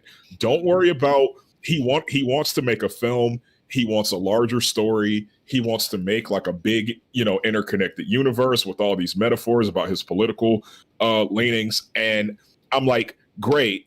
You are not going to be able to come out swinging with that shit. Like, just you want to make it start from nowhere. You have to start somewhere. So. Yeah, you have to build to that shit. You cannot like expect to come out swinging. And the thing that I did, and the thing that everybody I know who ends up in a place where they are satisfied with their personal projects, is to make it as easy as possible and do it the easy way for a long time. And then you will look back and you will realize that you have made so much shit that it's second nature, and you will have added things and made it bigger, like by complete accident, just by your own growth.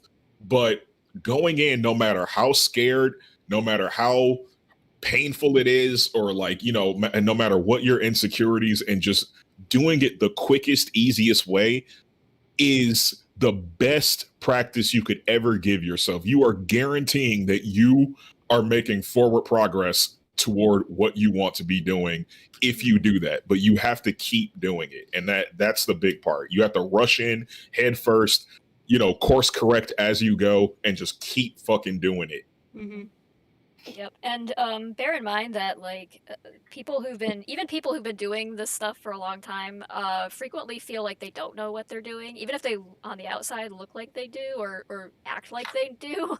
It's kind of a fake it till you make it thing. And even when you make it, you're still faking it. You feel like you're faking it, because it's like, we're all insecure assholes. Yeah, like, so the fear that you feel is something that like all of us have felt and still feel to some degree. It's just, you just put it aside because it's not as important as doing what you love to do, right? So sometimes you're better able to put it aside than other days. And sometimes it behooves you to have that too, because it motivates you to just keep doing better and to keep looking for ways to improve. As long as it doesn't go so far that it like stifles you completely or convinces you to just drop it. Like you gotta like rein it in, but Barrett, just like, don't feel so alone in that fear of starting out, because like we all get that, and we all feel it. Like we all feel insecure, and we all feel like, you know, unaccomplished at times, even though you've got like, you know, all this stuff under your belt and all these things you can point at and say, I did that and I did that and I did that.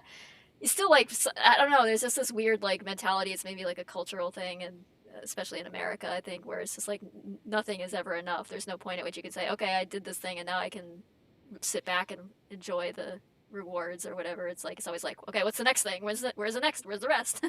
Yeah. It's like all these like. That you also want to be like just a little bit stupid. Yeah. A little bit stupid. Too stupid to have the imagination. If you overthink it, you won't. You like, sometimes you just have to jump in full body. Like that's what I did with my comic. If I knew ahead of time like how much work it was going to be, how much of my brain it was going to take up, and my energy, it probably would have. Osmosis is a bitch, huh, Tracy? It would have scared. It would have scared me out of doing it. Probably, it would have deterred me from doing it. So it's almost like the less you know going in, like the better, the more naive, because then you have to sink or swim. Because then you're like throwing yourself in. And you're like, okay, better just keep paddling because now you're in it. So. Yeah. Oh no, my whole life is this now. Yeah. It's fair, and it's a good place to be, because honestly, the truth of the matter is, it's like I work at Disney as a storyboard artist. Like this is literally what like the ideal thing that my parents, you know, or like my family would have wanted when they were horrified to find out that I wanted to be an animator. I'm sure, you know, like this was that like. Working in animation at Disney is like the first thing that a normie would fucking think of. And I still. Yeah. Oh man, the number of times people have looked at my art and gone like, "Oh, you should work for Disney." Like that's just like the go-to thing. And like even still, despite all that, I feel like an imposter who's waiting to be found out. I feel like one day the people who decided that they wanted to hire me because they saw my resume and my body of work and my indie shit are going to find out that I don't know what the fuck I'm doing most of the time and am panicking and are, you know, like you're never not going to be afraid, but it's like, would you rather be a terrified person with no personal projects and nothing out there you can call your own, or one who has things that you wanted to make and things that are Terrified but does imperfect. things. Yeah. Terrified, but like having made progress. It's like there's only two ways you can be. You can either be terrified with nothing or you can be terrified with something. Yep. And if you just make it as quick and as easy and as non-pressured as possible to just get out there and make something for yourself. It could take a day. Like that's all it takes. Don't be afraid to start small. You don't have to like, it's so intimidating on the internet sometimes if you're following a lot of artists especially, or a lot of creators of any kind. It's just like constant barrage of stuff that you enjoy but at the same time feel like you can't live up to because it's just constantly like flowing in. It's like a conveyor belt of amazingness, and it's just like, oh, I can't, how can I jump onto this and actually like be something or make a difference or make any kind of like impact anywhere when all these people are so good out there. And, but just you're not gonna like remember you're picking out the things that are like, you're following the stuff that is held out loft that's like somebody's like lifetime of work getting there. They didn't just start like that. Like you're looking at something that's been like refined behind the scenes for 20 years or 15 years or whatever. And you know, and then like the results are like you're seeing the fruits of that labor. You're not seeing like, oh, they just like stepped in and started producing stuff that looks like this. Speaking of which, on that note, so I know that we have like folks who follow us who are like younger, like they might only be teenagers themselves or in their early 20s. There's no time limit for success. There's no like, oh, if you don't make it by the time you're 22, then you're a failure. Oh, yeah, that's if I tried to do this right now at 22, I think I would have crashed and burned super hard. Yeah, sometimes you need that maturity and that experience to like to tackle something like that's, you kind of like you don't have to do everything in your 20s, guys. It's fine. Yeah, like all those like stupid articles, like 25 under 25 lists and things like that, like, oh, the millionaires under 25, or like it's so destructive, that mentality that you like have to, Alexander the Great your way to, like, what did he die at 33 or something? And he had conquered most of the known world. Like, it's like you don't need to like you don't need to do that. I'm here trying real hard not to get the corona. Yeah, there's no too late. I don't want to go there's no. Boys in yeah. I agree. Okay, so last question from Kaishu Minella. Question for everyone: what's the craziest tool / medium you've drawn in or would like to use? I mean, drawing in the sand. I don't know, like anything. You can't stop me from drawing. It's compulsory for me. It's like if I can't draw, I might as well not be breathing. So I'm always making something. What's the craziest thing? I think there was like an art class that I had, and the teacher, like, the final assignment was basically to litter his home with art stuff, and like each area that we chose like had to reflect a place and stuff. I don't know, it was like some Jeff Koons type thing, where it's like, oh, we're lofty, blah blah blah. And I basically made these like neon spotted dog hedgehog things out of toothpicks that I like painstakingly glued together, and it was a mess, and I just like stuck them on the banister of his like staircase, and I don't know what the point of it was, because I wasn't, it was like a cool house and everything, but I think I would have to like had a emotional connection with the space before making something around it. So it wasn't like the best assignment for me, and man, those things lasted all of a day. They fell apart real fast after the assignment was done. I had to have a hot glue gun on hand for that. I stuck my arm in like some casting mold material, and of course like did a plaster cast of that. I don't think that's that crazy though. Everybody does that who does mold making. I did a top-down animation where I was using bits of construction paper and clay and tinfoil. Again, that's not that really all that out there in terms of like animation stuff, but it's definitely not a medium that I use anymore. What else? You guys did anything weird? Did you ever sculpt out of your own poop? Nope. I honestly, I feel like I haven't done. I feel like the weirdest thing I ever did was make a Flash cartoon, and I've just only done that thing. I don't know. know. I never really did. Yeah, I used to do all natural media before I like picked up Photoshop and digital stuff, but it was just like it was traditional stuff. It was like watercolor and gouache and colored pencils, and I would like mix all three together for any given picture. Um, but I do remember like when I was very little, I have this memory of painting with edible finger paint, and Ooh, I oh, don't. fun. I like it's a very vivid memory, and I had mentioned it before to my parents, and they're like, "What are you talking about?" Like, I don't know if I made it up in my head or I was like, "Yeah, that's it." I'm like, "Yeah, maybe I was just eating paint." And I wasn't supposed to be. It would explain some things. I was like, "Okay, it was just regular finger paint, and I was just enjoying it a little more than you're supposed to." That's perfect.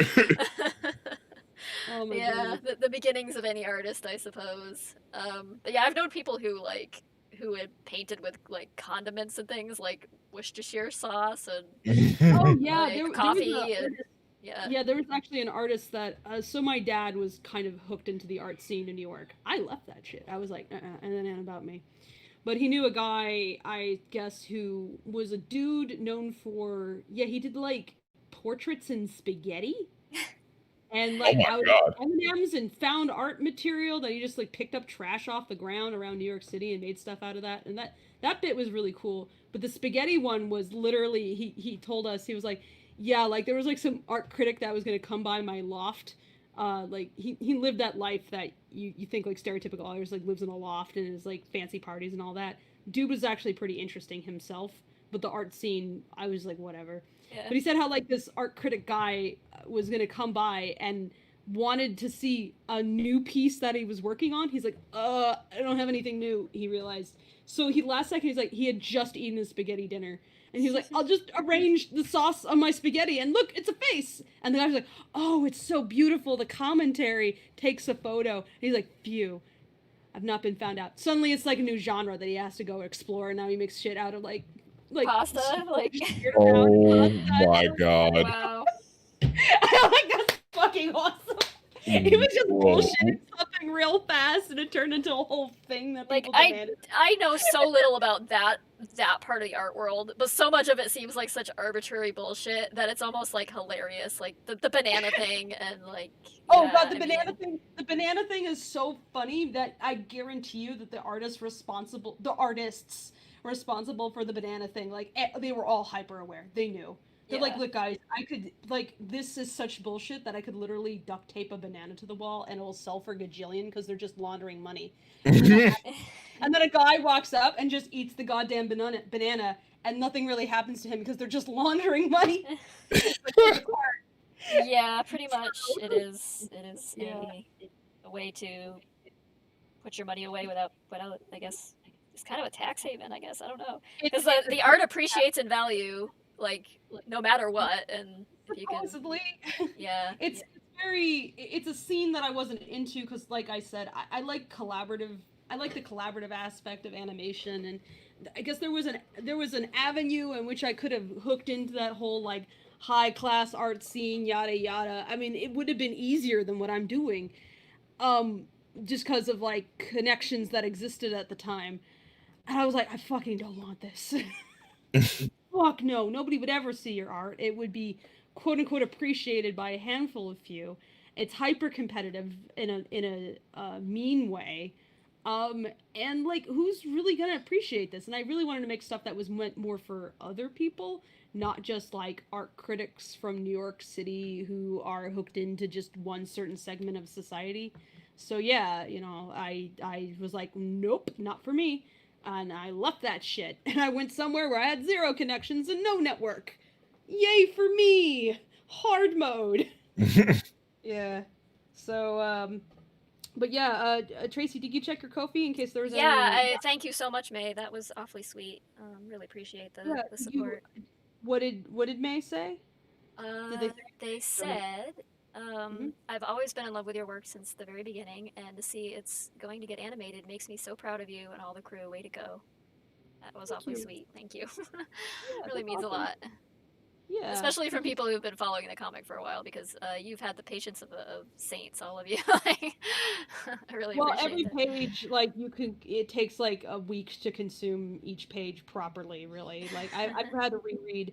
I've reread Lackadaisy so many times, even before being on this project, because it's so visually and structurally dense that you can get a lot from it each rereading, and it really sucks you in. So I mean, it's really not a problem to wait, because you know what's coming is something that's going to sustain you for a bit. But we definitely need more of Mordecai's backside. I think that's very important. Clearly, that is, yes. Yeah. That's what it's all been leading up to. Just Mordecai without it, with his jacket off from behind. Yep, that's it. That's the end. Can't get any better than that, I guess. And his hair is a little disheveled, and he's maybe not entirely okay right now. The fear of the brie in his chest has really been sinking in. The high-pitched whine in his head is increasing.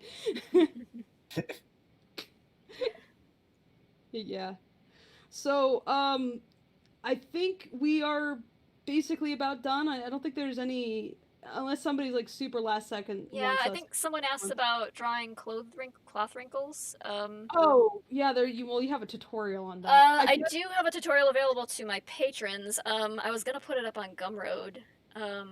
Yeah, that'd be good. But it's also going to appear in the art book that's coming out. So if you already pledged, if you pledged to Kickstarter, or if you pledged through PayPal, you'll get either the ebook or the full book or both. So you don't need to like get it off Gumroad or Patreon if you don't want to. But it is. But if you are a patron and you didn't know that it was there, it is. And yeah, you'll have to just scroll. You should be able to search for the tutorial tags. You'll find it in there. But if you want to draw wrinkles, then what you should do is probably draw wrinkles. It is hard to describe verbally, which is why I made a visual tutorial out of it. So I think of it in terms of triangles. It's just like you have tension in one area and it's relaxed. Yeah, it's all like, yeah, just understanding basics of cloth physics, and then just like combining some different things that cloth will do, and kind of just like, you can kind of, once you understand how cloth will behave against like a 3D object, you can kind of like noodle your way to understanding how to draw it, or at least like approximate it in a convincing way. But of course, using visual reference, using like reference images is also an excellent way to learn. So yeah, I still barely fucking draw cloth. I can't. Nobody can find out that I don't know how to draw cloth. Make them round enough, there won't be any wrinkles. We all have our weak spots that we just never like.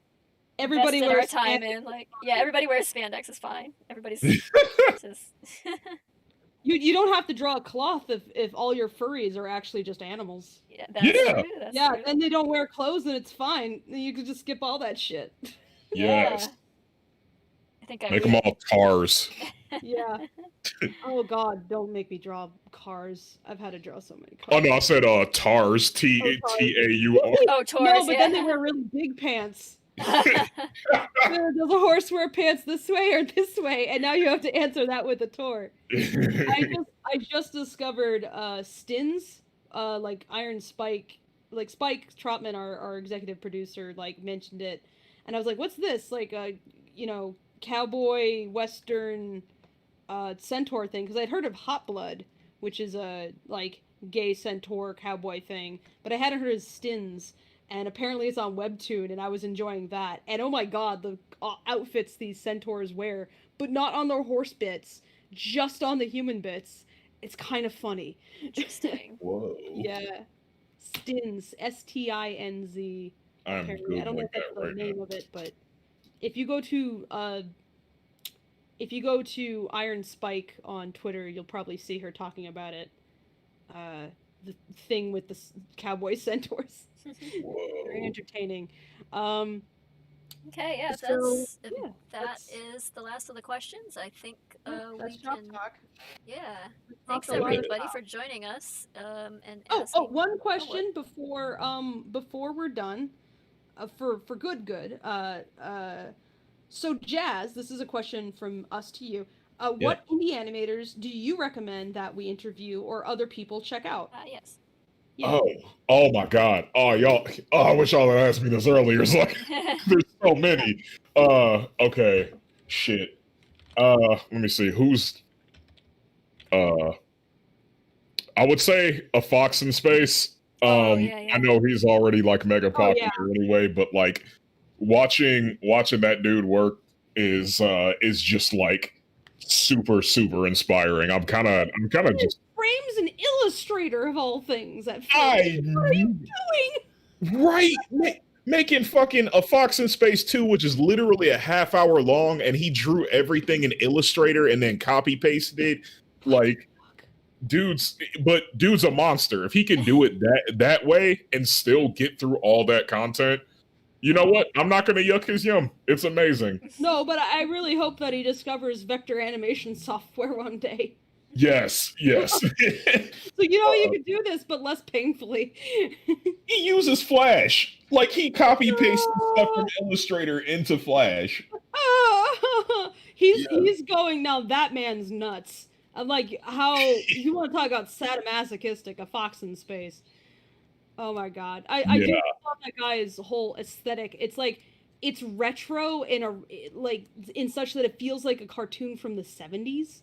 Yeah. That's also a detective show from the 70s or something. It's so out there. I love like the sound design of that is really great. I love like the visually, like how everything like bleeds together and stuff. It feels more nostalgic than stuff actually was back then. So I'm really happy to see Fox in Space too. But yeah, that guy does great stuff. Is there anybody else who is just like, I love this guy? He's just some rando on Twitter. I don't know. Oh my god, there's too many. I don't even know where I would even start. Oh my god. Maybe somebody who deserves more recognition than they've got right now. Like, okay, let's see. Well, I'm definitely gonna like plug my buddy. He'll probably hate me for this, but I don't care. I'm plugging my buddy who is making a webcomic called GG and Hex. He goes by Capsule Ghost on Twitter. And he's fucking dope. He's making a comic. Encourage him to make more because he was scared like everybody else, and he's just starting out. And I want this motherfucker to really unleash himself in the way that I know he can, because his art is goddamn amazing. And he does not have a lot of followers. So we can throw it in our doc so we can check it out later. Yes. Last time, Worthy Kids recommended Joni Phillips. And so I was checking out their YouTube, and I was like, oh god, I really love how like squishy and weird and like whimsically dark this stuff is. You got GG and Hex, Capsule Ghost on Twitter, A Fox in Space. I think a lot of people probably know Fox in Space, but if you don't know A Fox in Space, then you should definitely go check out A Fox in Space. It's basically a Star Fox fan cartoon, Star Fox quote unquote. Yeah. Exactly. It's like you'll recognize the characters, but it is still very much its own thing at the same time, and I love it for that. I mean that's like that guy has very little help. Pretty cool. Anybody else come to mind? Yeah, I have another buddy who's also on Twitter who makes like indie content. His name is Michael Nana. Check out his shit. He is he's currently working on like new films and always is working on new films all the time. Check out his fucking work. Let me see. Let me make sure that I'm getting his tag right. His tag on Twitter is Nana, Nanna is drawing. I'll put that in the fucking chat too. Both of those guys do a lot of. Oh, and I have another buddy named Craig who's like an amazing fucking animator. He does very similar like stuff that's inspired by the same sorts of stuff that I am inspired by. Which is just like Sakuga inspired, fighting game inspired, just like dirty, fun, like sci-fi, like sick animation. Definitely check him out. Let me Craig Yamamoto on Twitter. Fucking absolutely goddamn sick. Let me see. Yeah, there's so many I want to plug, and I'm just being caught off guard. But these dudes are absolutely the shit and should be checked out. Let me see.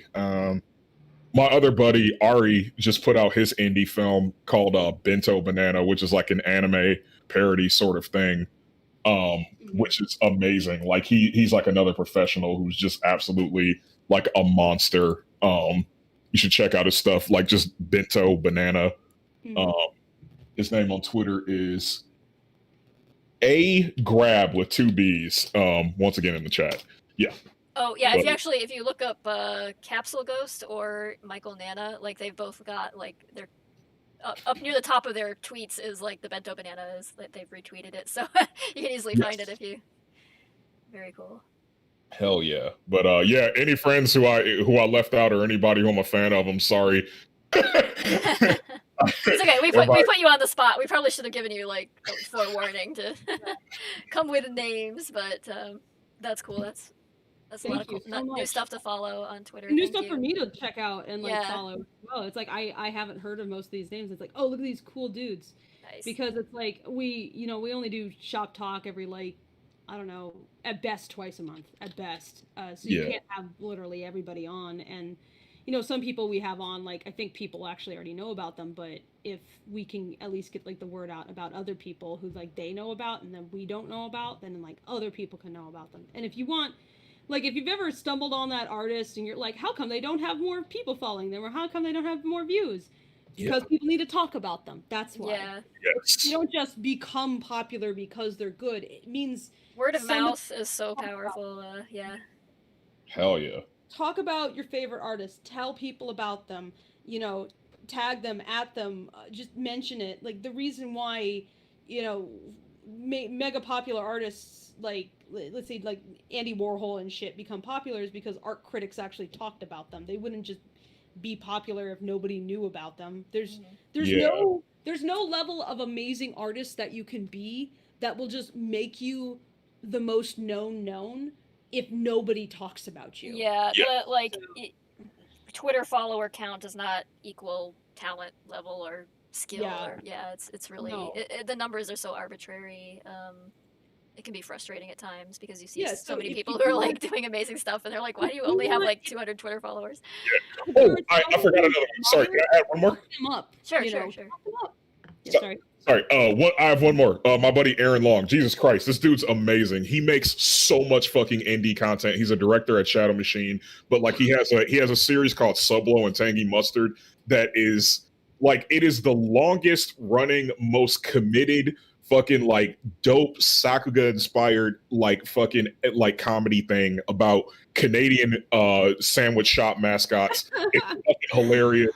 I'll put his name in the chat too. Jesus Christ, I can't believe I almost forgot. This dude's amazing. I just found the YouTube channel, so I'll post that in the chat. Yes. Sorry if I interrupted y'all. I was like, no, it's fine. I want to hear. It's like I said, if you want folks to get known, if there's someone that you admire, talk about them. Yeah. Even if it's just to your friends, talk about them because your friends aren't going to know unless you mention it, and then your friends are going to mention it to their friends. Hopefully, if they're just as jazzed about it as you, elevate other people. Like if you want more of that diverse content, then you need to actually promote people. You can't just assume that everybody sees your timeline or that everybody knows about everybody, because they don't. It's someone who's like obvious to you is non-obvious to other people. Yeah, it's a big internet. It's easy to be overlooked. So it definitely helps your indie creators. Plus, you know what? They honestly they probably. It's kind of nice to see like a mention of yourself and like someone saying something nice, because like they might be having a rough day, and if you say something nice, then that's like a really good. It can definitely make a difference. Yeah, that kind of stuff has turned my day around at points when like you're feeling really down about what you're doing, and like someone just says something really nice. It's like, oh. Because artists will do this work for themselves, sure, but like if you really want to encourage them, then encourage them actually, like, because it's nice to know that your work is being seen by somebody and that they care about it and that they care enough about it to say something about it. Mm-hmm. Like that matters a lot. Yeah. So please support those small artists that you want them to be better known. You want more stuff, then support them, and you'll see more. It's like the world, put a little bit more into the world than what you take out. Let's see. Yeah. So.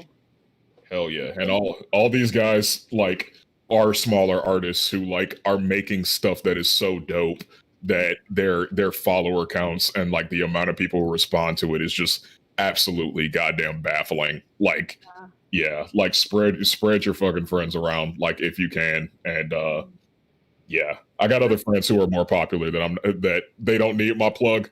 But you know, like still though, like I want people to like really look at this stuff and really find this stuff important.